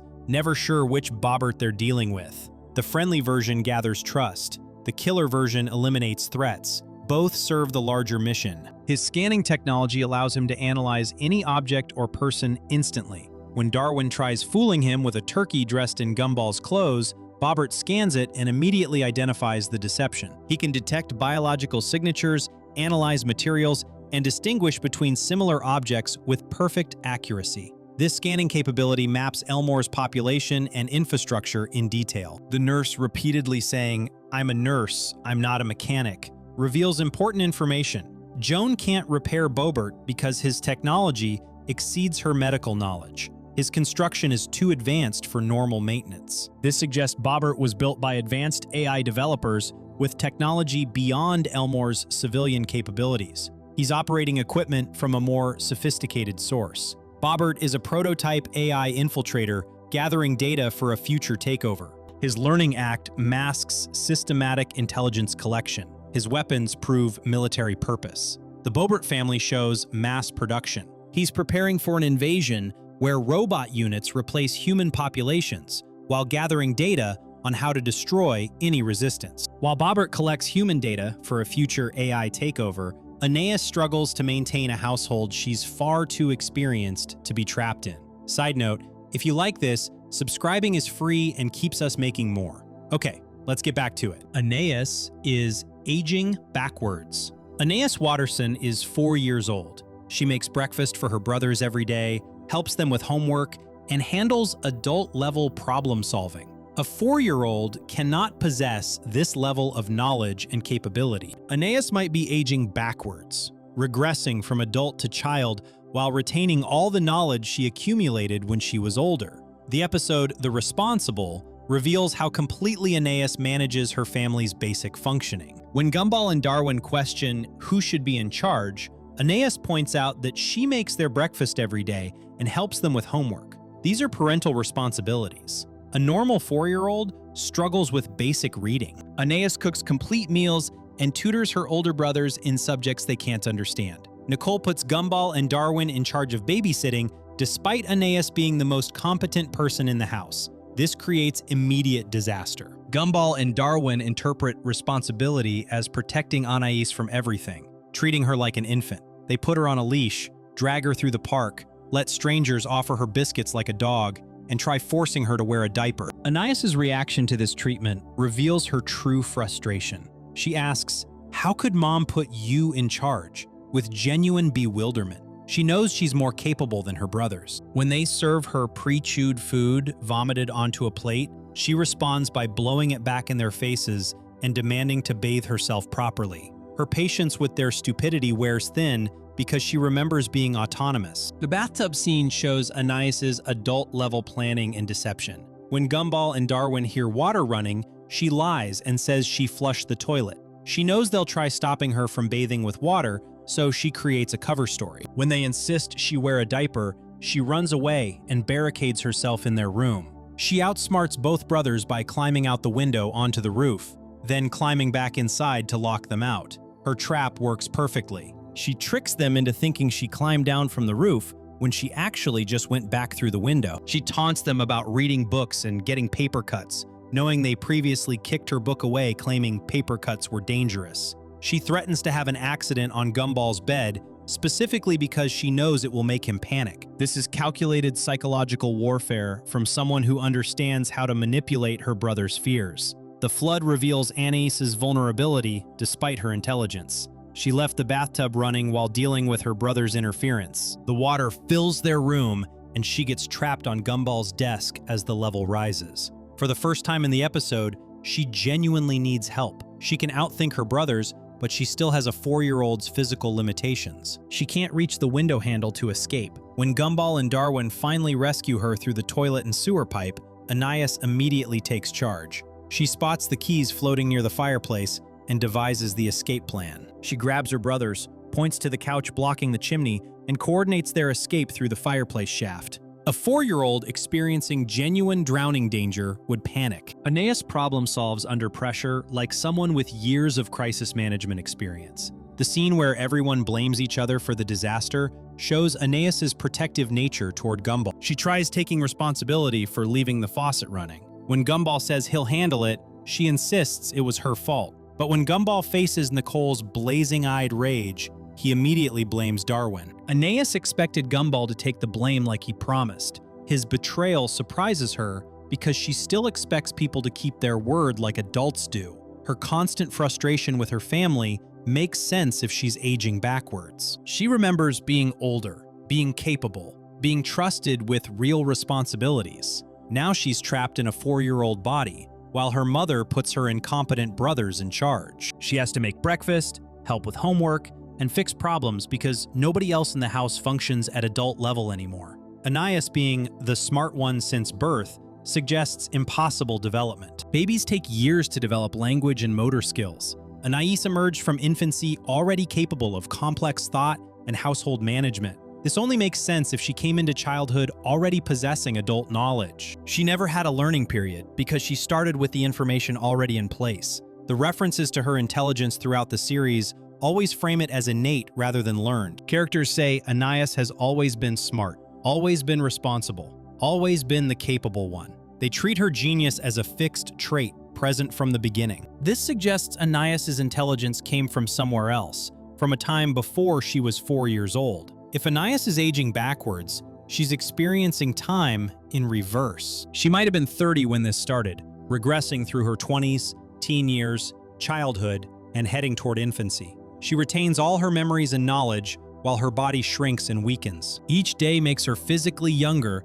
while mentally she stays the same age she was when the regression began. This explains her sophisticated vocabulary and problem-solving abilities. She speaks like an adult because she was an adult. She manages household logistics because she already lived through decades of adult life. Her frustration with Gumball and Darwin comes from remembering when she was their age and knowing how immature and destructive that age can be. The regression might be temporary or permanent. If temporary, Anais will eventually reach infancy, lose her ability to communicate, and possibly reverse back toward adulthood. If permanent, she's doomed to keep aging backwards until she disappears entirely. Either way, she's trapped in a body that gets weaker and smaller while her mind stays sharp. Her relationship with Nicole takes on darker meaning if she's aging backwards. Nicole treats Anais like her youngest child, protecting her and limiting her independence. Anais might actually be older than Nicole in terms of years lived. She's humoring her mother's parenting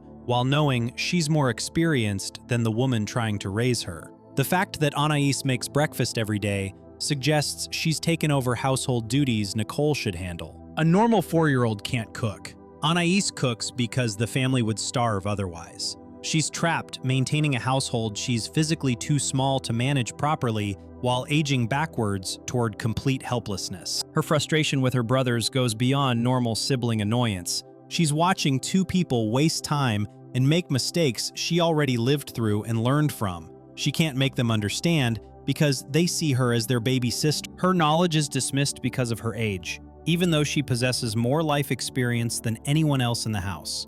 Anais is aging backwards from adulthood toward infancy while keeping all her memories and intelligence. She manages her family's survival while trapped in a shrinking body, watching herself regress toward helplessness. Anais's genius is wasted in a child's body, and just as her intelligence is trapped, the Doughnut Cop is imprisoned in a day that never ends. The Doughnut Sheriff and Doughnut Cop are stuck in a loop.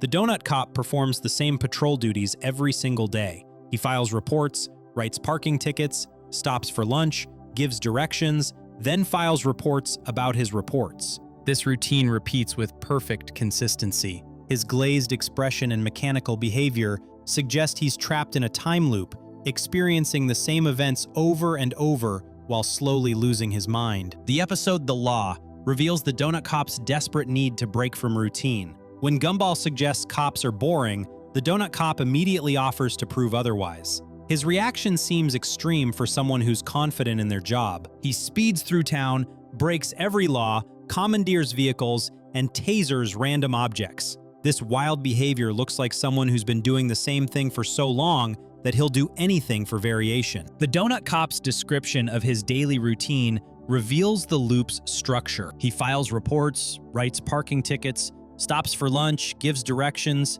files more reports, writes more parking tickets, then makes reports about all the reports he filed. This exact sequence happens every single day. The specificity suggests he's describing a programmed routine rather than normal police work. His warning about society falling apart proves he's seen it happen before. When Gumball tries jaywalking, the Doughnut Cop says, "Crime is a slippery slope. If I turn a blind eye on the smallest misdemeanor, before you know it, the whole society falls apart, especially in this heat." That last detail matters. He knows heat triggers the collapse. He's watched this exact scenario play out multiple times. The episode shows what happens when the Doughnut Cop ignores a small crime. Felicity immediately loses control and steals the ice cream truck, ramming through the park while screaming about the absence of law. She goes from wealthy mother to violent criminal within minutes of seeing jaywalking go unpunished. This instant collapse only makes sense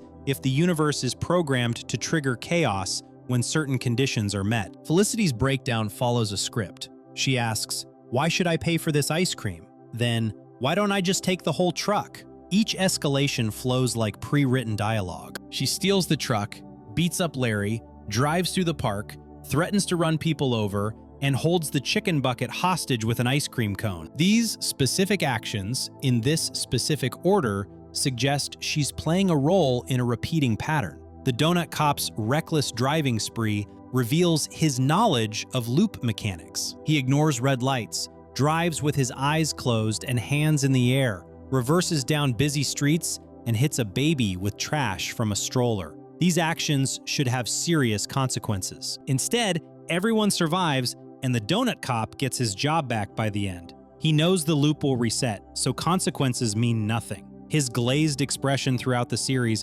reflects loop fatigue. Donuts have glazed surfaces. The Doughnut Cop and Chicken Bucket both have that same glazed quality to their appearance and demeanor. They look tired, worn down, going through motions they've repeated countless times. The glaze represents the emotional numbness that comes from living the same day endlessly. The donut obsession serves as their anchor to sanity. In time loops, people cling to constants to maintain their sense of self. The Doughnut Cop and Chicken Bucket are literally made of donuts, the one thing that remains unchanged through every iteration. Their food-based forms might be how they maintain identity, while everything else shifts and resets around them. The Chicken Bucket's nonsensical speech patterns reveal advanced loop corruption. When reprimanding the Doughnut Cop, he says, "My sandcastle's got a jelly moat here. and there's no one to scoop out the dice. I'm blowing a foghorn, but the only thing coming out of it is hot foam.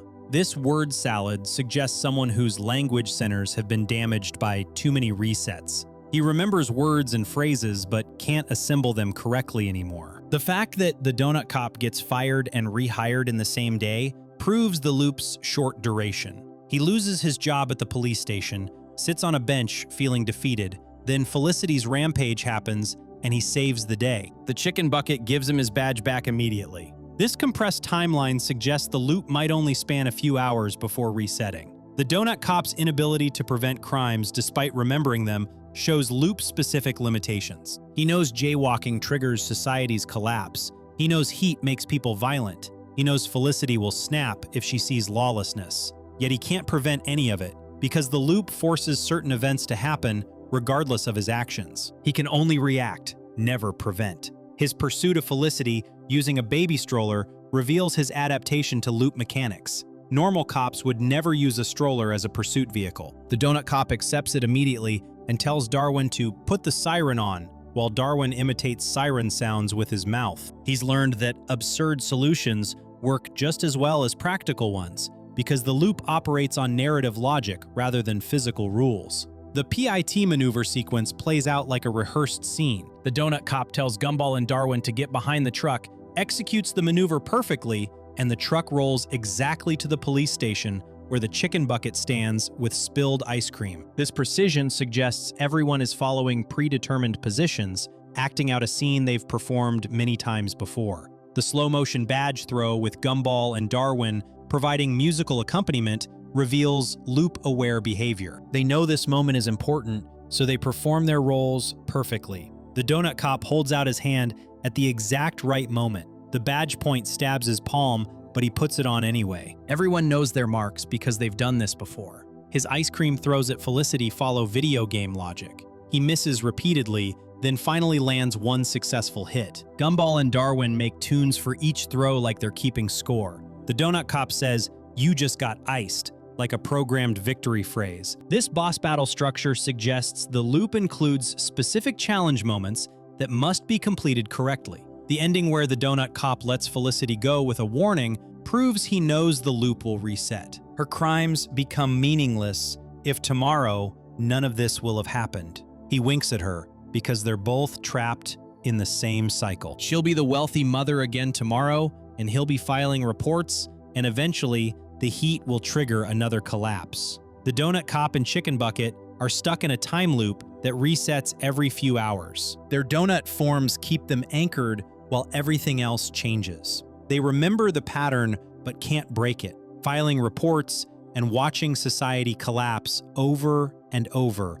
until the glaze of repetition dulls all meaning. The Doughnut Cop survives repeated cycles of chaos without breaking, but Elmore's true horror is that the entire town is a containment zone for broken realities. Quick reminder to subscribe if you haven't yet. It costs nothing and really supports the channel. Now, back to the breakdown. Elmore is a cosmic dumping ground. Elmore contains impossible combinations of species living together. A talking peanut goes to school with a living cloud, a T-Rex, sentient food items, and anthropomorphic animals. These beings cannot exist in the same reality under normal physics. Elmore serves as a dumping ground where refugees from dying universes get deposited when their original realities collapse. The episode The Console proves Elmore operates under multiple conflicting rule sets simultaneously. When Gumball activates the GameChild console, reality shifts to follow video game logic. Shrubs become impassable obstacles.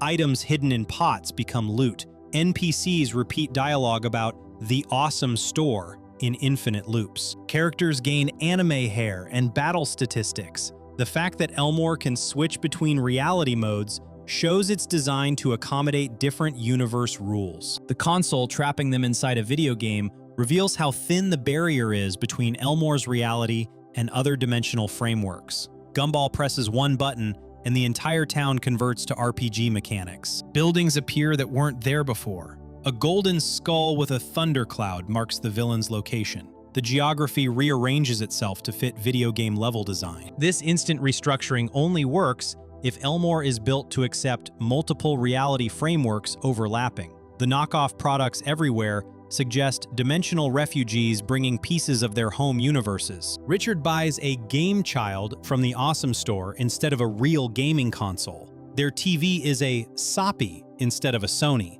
Their superhero is Badman instead of Batman. These knockoffs represent incomplete translations when objects cross dimensional barriers. The originals exist in other universes. Elmore gets corrupted copies. The Awesome Store, operating from the back of a van, proves it's a dimensional gateway. The Shady Man sells cursed objects that warp reality around whoever uses them. Leslie buys fertilizer and transforms into a monster. Penny buys a smartphone and gets possessed. The console traps people inside video games. Each product carries the physics rules from its origin universe, infecting Elmore's reality when activated. The fact that cursed objects work exactly as they should in their home dimensions reveals the dumping ground's purpose. The fertilizer makes Leslie grow, but it follows horror movie monster logic. The smartphone possesses Penny like a demon artifact. The console converts reality into a video game. These items work perfectly. They just operate under rules that conflict with Elmore's baseline reality, creating glitches when activated. Characters being able to summon friends during battle shows how easily Elmore's citizens access dimensional abilities. Gumball calls Sarah, Hector, Banana Joe, Carrie, Granny Jojo, Nicole, and Richard through a smartphone. Each person appears with impossible powers that defy normal physics. Sarah throws her frozen head. Hector's gentle flick deals massive damage. Richard farts a beam from space. These abilities only make sense if every resident carries latent dimensional powers from their origin universes. The variety of attack types each character uses reveals their different reality origins. Sarah's brain freeze represents cartoon physics. Hector's strength follows kaiju movie logic. Banana Joe's 1,000 blows uses anime combat mechanics. Carrie's possession follows ghost story rules. Granny Jojo's dentures operate on surreal comedy physics. Nicole's disappointed stare deals damage through guilt mechanics. Richard's cosmic fart follows absurdist space opera logic. Each person brought their universe's power system to Elmore. The console being the true enemy suggests someone is using games to categorize and control the dumped populations. Inverted Paradox, the enemy within, describes Elmore's exact situation. The paradox is that a dumping ground for rejected realities becomes a functioning town. The enemy within is the control system forcing these incompatible beings to coexist. The console represents that control mechanism, made visible. The Shady Man saying, "The secret is not a game, the secret to beat the game is to beat the game," reveals the truth about Elmore's structure. Residents think they're living normal lives. Actually, they're trapped inside a management system that treats them like video game characters. Beating the game means breaking free from the control framework. The console creature represents the system's defensive response to anyone discovering this truth. The fact that dying in the game means dying in reality or restarting from the beginning proves the stakes of living in a dumping ground. Get it wrong and you cease to exist, or get reset and lose all progress. This threat keeps residents compliant. Nobody questions why a peanut and a cloud go to the same school, because questioning the framework risks total annihilation. Reality glitches happen throughout the series because multiple universe rules clash constantly. Objects appear and disappear. Buildings change locations. Characters forget events. Time loops occur. The physics change depending on who's involved in a scene. These glitches result from incompatible reality frameworks trying to occupy the same space. The dumping ground can't fully reconcile all the different rules, so it crashes and resets frequently. The town's isolation and weird geography serve as containment. Elmore exists as a pocket dimension separate from any main universe. The weird layout with dead ends and repeating buildings creates a maze keeping residents inside. Nobody can leave Elmore for long because the dumping ground is designed to contain the contamination. If these refugees escaped into a stable universe, they destabilize it with their conflicting reality frameworks. Characters with dimensional awareness like Rob recognize the truth about Elmore. Rob knows none of this is real because he's seen outside the containment. He has a universal remote that controls reality because he understands Elmore operates like a constructed environment rather than a natural universe. Rob represents someone who escaped the dumping ground's control systems long enough to see the machinery beneath. Sussy's eldrich nature suggests she came from a universe with completely alien physics. Her chin face and brown liquid emissions follow rules that make zero sense in any normal framework. She might be from a dimension so fundamentally different that even the dumping ground can't translate her properly. She exists as a glitched entity that the containment system can barely process. The 89% completion at the end proves residents never fully escape. Even after beating the console boss and seemingly winning freedom, they're still trapped in the system. The game offers to restart, and Gumball selects yes. The cycle continues. This represents how the dumping ground keeps recycling its population through different scenarios, never releasing them. Elmore is a cosmic dumping ground where refugees from dying universes get deposited. Each species brought their reality's physics. The clashing rules create constant glitches. The town's isolation contains the contamination, while a game-like control system manages the incompatible populations trapped together forever. Elmore traps broken realities in a chaotic loop, and now even the minds of its residents aren't safe from swapping bodies without anyone noticing. Gumball and Darwin swapped bodies permanently. Gumball and Darwin have changed significantly throughout the series. Gumball's intelligence declined, while Darwin's knowledge increased. Their personalities shifted in opposite directions. These changes go beyond normal character development. The brothers might have swapped consciousness at some point, trading bodies so gradually that neither one noticed their minds switching places. The episode The Sweaters shows reality restructuring itself around Gumball and Darwin without their awareness. When they refuse to fight Carlton and Troy,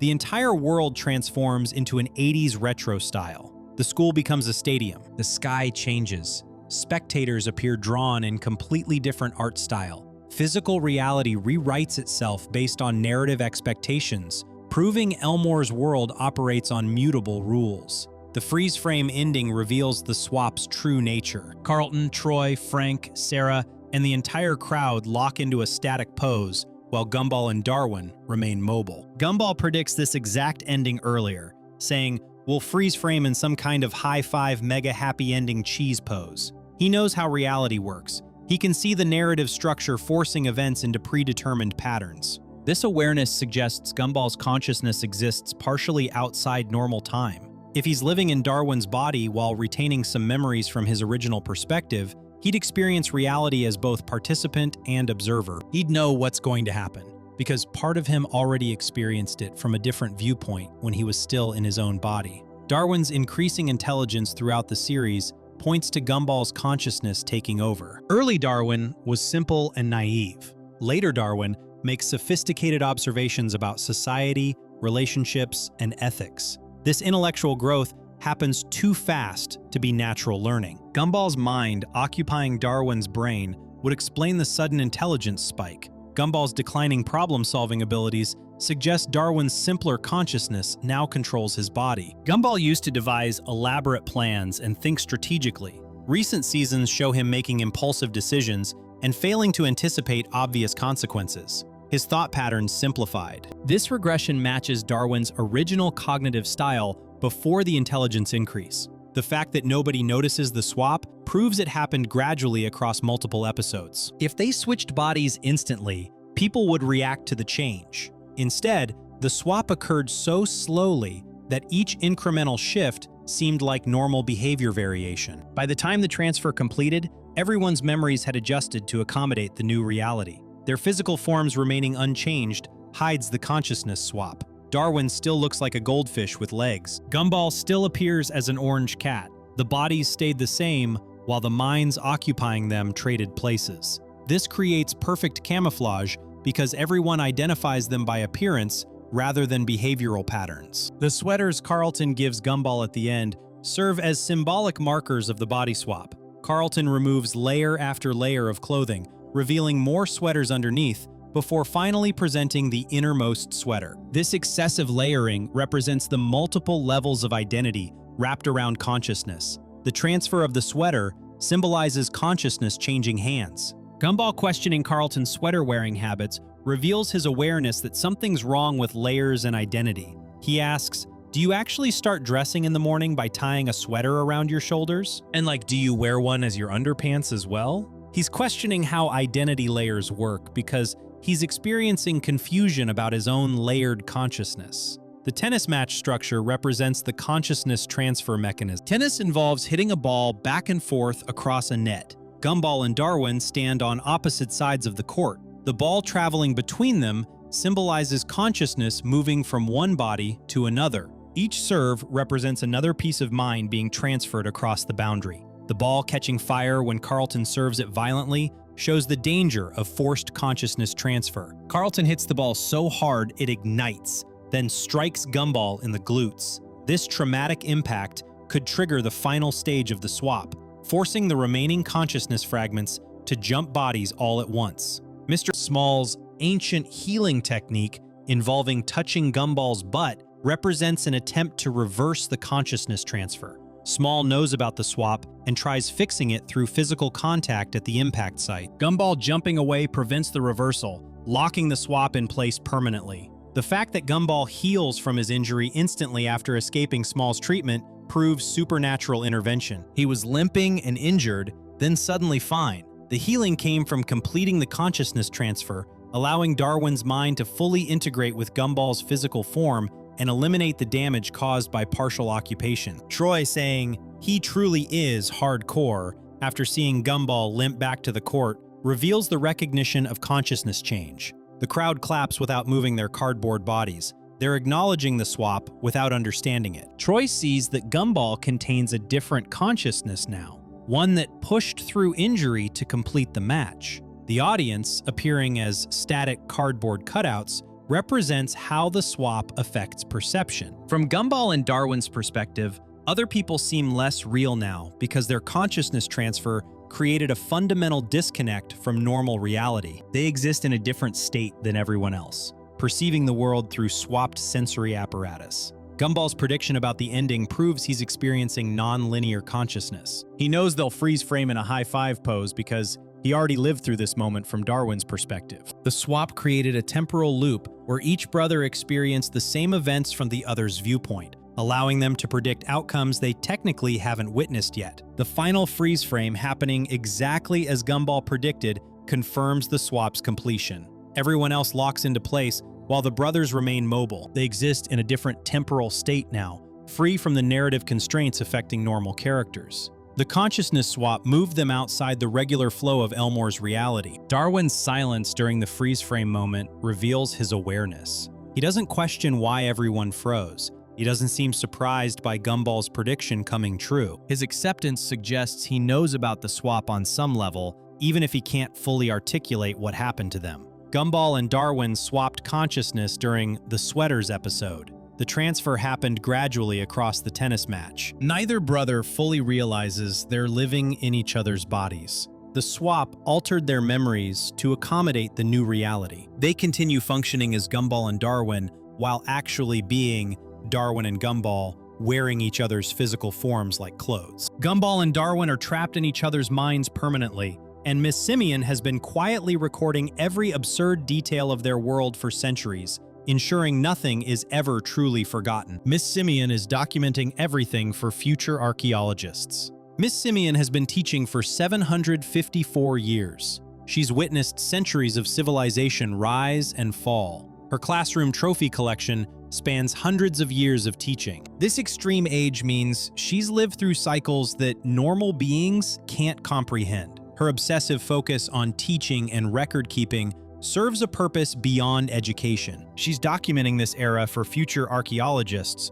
who will study these ruins. The episode, The Ape, reveals Miss Simeon's true priorities through her trophy collection. Rocky polishes symbols of her excellence as a teacher, accumulated over 754 years. These trophies represent documentation of her presence across centuries of educational systems. Each award marks another era she successfully infiltrated and recorded. She collects physical evidence proving she was there, teaching, observing, preserving information. Her desperation for the Favorite Teacher Award reveals the documentation's importance. This specific trophy requires a student recommendation letter. Miss Simeon manipulates Gumball, Darwin, and the entire Watterson family to obtain written proof that students acknowledged her presence. The letter serves as primary source documentation that she interacted with this generation of students in this specific time period. The fact that Miss Simeon maintains detailed records about Nicole's entire life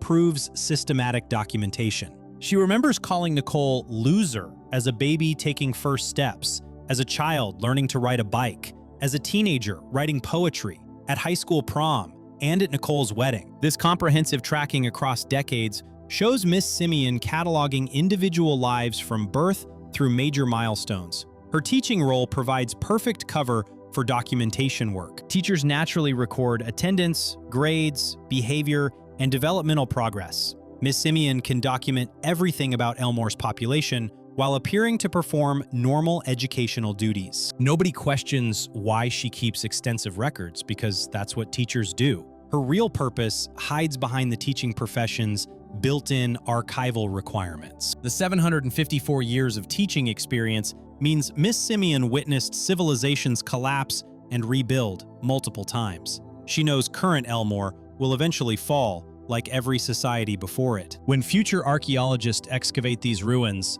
they'll find her trophies, her records, her carefully preserved evidence of how people lived during this era. She's creating an archive that will survive whatever destroys this civilization. Her hatred of Gumball stems from him disrupting her documentation work. Gumball's chaos creates inconsistencies in the records. His anarchic behavior makes clean categorization impossible. When Miss Simeon tries documenting a normal school day, Gumball introduces variables that corrupt the data. He represents the unpredictable element that makes archival work difficult. The manipulation scheme to obtain the recommendation letter shows how seriously Miss Simeon takes documentation completeness. She pretends to want friendship, integrates herself into the Watterson family, learns their daily routines, and carefully guides Gumball toward writing the exact words she needs. This level of social engineering, just to get one letter, proves the documentation matters more than anything else. Her willingness to die for the letter confirms its archival value. When her car dangles over the incomplete overpass, Gumball offers genuine friendship. Miss Simeon glances between the letter and the students, then chooses the letter. She grabs it and falls, preferring death over losing documentation. The letter represents proof she can preserve for future archaeologists. Friendship is temporary. The archive is forever. The fact that she survives the fall and wheelchair-bound says that was so worth it, while placing the trophy proves the documentation mission succeeded. The injuries mean nothing. The pain is irrelevant. She obtained the final piece of evidence needed to complete this particular record. Future archaeologists will find the Favorite Teacher Award with its attached student recommendation, proving children in this era recognized teachers and wrote formal letters. Her flashbacks to Nicole's entire life reveal Miss Simeon's perfect memory across centuries. She recalls specific moments from decades ago with exact detail. This perfect recall is necessary for someone documenting civilizations. She needs to remember everything she witnesses, so she can verify records against actual events. Her age granted her a memory that spans enough time to see patterns normal beings miss. The trophy collection, representing 754 years of teaching, proves Miss Simeon successfully embedded herself in educational systems across multiple eras. Each trophy comes from a different time period with different educational standards. She adapted to every system, maintained her documentation work through all of them, and preserved evidence from each era. The collection represents successful, long-term archival work. Her calling Nicole loser at every life stage reveals her emotional detachment from the people she documents. She doesn't care about Nicole's feelings or development. Nicole is a data point being tracked from birth to death. The consistent insult shows Miss Simeon views individuals as specimens rather than people. This detachment is necessary for long-term documentation work spanning centuries. The manipulation, showing Miss Simeon can fake emotions perfectly, proves she's performed this documentation role for so long that social integration became automatic. She cries convincingly, hugs the family, plays games, and performs friendship with expert precision. Someone who lived 754 years learned every social script perfectly. She can mimic any emotion needed to access the documentation she requires. Her teaching methods, focusing on discipline and order, reveal the documentation mindset. She needs students behaving predictably so she can record consistent data. Chaos makes archival work difficult. Her harsh discipline creates ordered environments where behaviors can be properly categorized and documented. The strictness serves the archive's needs, rather than educational purposes. The fact that nobody questions how she's 754 years old suggests she's successfully hidden her true nature for centuries. She presents herself as just an old teacher. People accept her presence without investigating why she's impossibly ancient. This camouflage protects her documentation work. If people knew she was recording everything for future archaeologists, they'd behave differently and corrupt the data. Her obsession with the trophy, specifically labeled favorite teacher, shows she understands what future archaeologists will value. They'll want evidence of how teachers and students interact. The Favorite Teacher Award with student recommendation provides primary source documentation of educational relationships in this era. It's more valuable than all her other trophies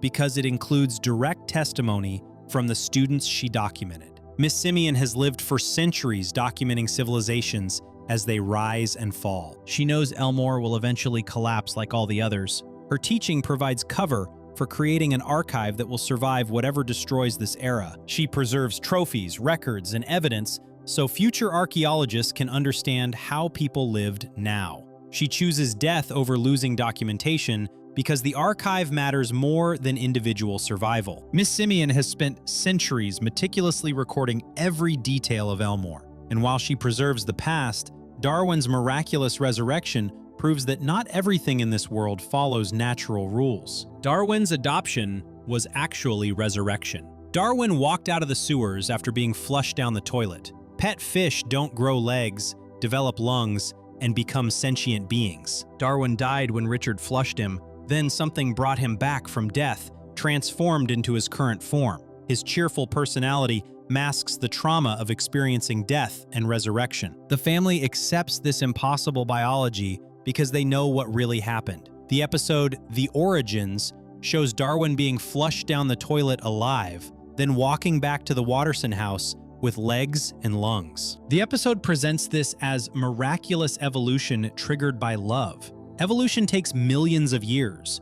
Darwin transformed in hours. This speed only makes sense if he died, went somewhere else, and returned in a different form. The mysterious shopkeeper's warning about Darwin being more special than it seems proves supernatural intervention. Richard buys Darwin from the Awesome Store, the same van that sells cursed and magical items throughout the series. The shopkeeper tries warning Richard about special care instructions, but forgets what they are. This suggests Darwin came with supernatural properties that the shopkeeper knew would activate under certain conditions. Darwin's instant language acquisition points to resurrection rather than evolution. When Gumball first communicates with him, Darwin speaks English immediately after sticking his head out of the bowl. Fish don't have vocal cords or language centers in their brains. Darwin speaks because he returned from death with a human-like consciousness already installed. The magical connection when Gumball and Darwin touch the bowl shows Darwin's supernatural nature. A blinding light surrounds them both.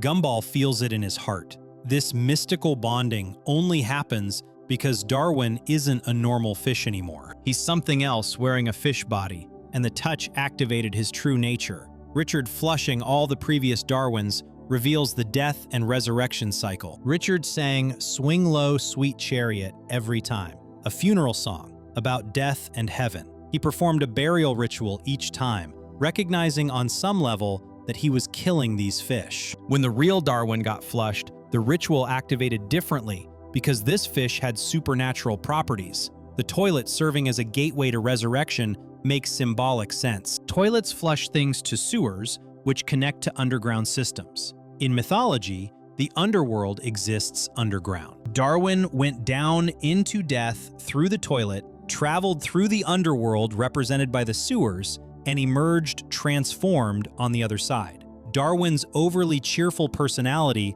serves as overcompensation for trauma. He maintains constant positivity and optimism, rarely expressing negative emotions. Someone who experienced death and resurrection would develop this coping mechanism. The cheerfulness masks memories of dying, drowning, and traveling through whatever space exists between death and life. His occasional dark existential comments reveal buried trauma. Throughout the series, Darwin makes observations about death, existence, and consciousness that seem too deep for his character. These moments represent his death memories surfacing. He knows things about existence that normal beings shouldn't because he's experienced the other side.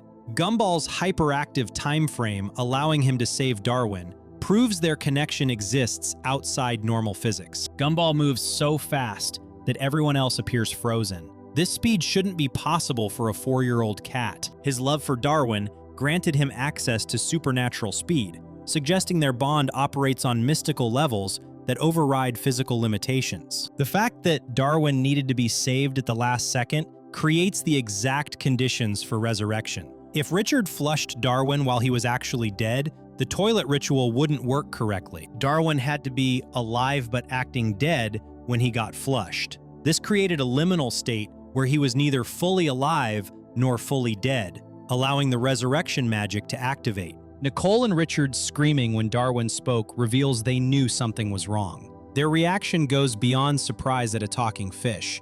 They recognize that Darwin's speech proved he wasn't natural anymore. Their panic when he got flushed again shows they understood flushing this particular fish would trigger something permanent. Darwin bouncing off the toilet, hitting the handle, and falling in creates a ritualistic pattern. The physical sequence mirrors magical activation requirements: bounce, hit, fall, flush. This pattern fulfilled the conditions needed for the resurrection spell to complete. Darwin had to enter the toilet in this specific way for the transformation to work. The episode ending with "to be continued" instead of showing Darwin's return proves something significant happened in the sewers. The show skips the resurrection itself because showing it would reveal the truth too explicitly. Darwin died, traveled somewhere, met something, made a deal or got chosen for transformation, then walked home with legs. The family never questioning Darwin's biology shows their complicity. Parents whose pet fish comes back with legs and lungs should have extreme reactions. Nicole and Richard just accepted it. They knew Darwin came from the awesome store. They knew he was special. When he returned from death transformed, they recognized this was the supernatural property the shopkeeper warned about. Darwin's perfect integration into the family suggests the resurrection was designed to create this outcome. He became exactly what the Wattersons needed, a brother for Gumball who could share his interests and adventures. The transformation was purposeful, creating a specific being for a specific role. His lack of survival instincts, despite gaining legs, proves he retained fish consciousness. Darwin still thinks like a fish, even with a human-like body. This shows the resurrection preserved his original mind while changing his physical form. He's a fish soul in a hybrid body, which is why his behavior sometimes contradicts his appearance. The Awesome Store selling Darwin specifically to Richard suggests targeted placement. The shopkeeper had Darwin on a pedestal under a spotlight, claimed he wasn't for sale, then immediately sold him. This theatrical negotiation was scripted. The shopkeeper needed Darwin placed with the Wattersons because the resurrection required that specific family environment to activate. Darwin's emotional connection to Gumball, triggering the transformation, proves love powered the resurrection. He died because Gumball asked him to stay still. His love for Gumball was so strong, it pulled him back from death. The sewers became a passage back to life because Darwin's will to return to his friend overpowered the finality of death. Darwin died when Richard flushed him down the toilet. Something in the sewers brought him back as a fish-person hybrid. His cheerful personality masks death trauma. The Wattersons know he's a resurrected being wearing a magical body. They accept it because love brought Darwin back, and they're grateful he returned at all. That's it for today. If you enjoyed the video, go ahead and subscribe. It's free and helps us keep creating more content for you.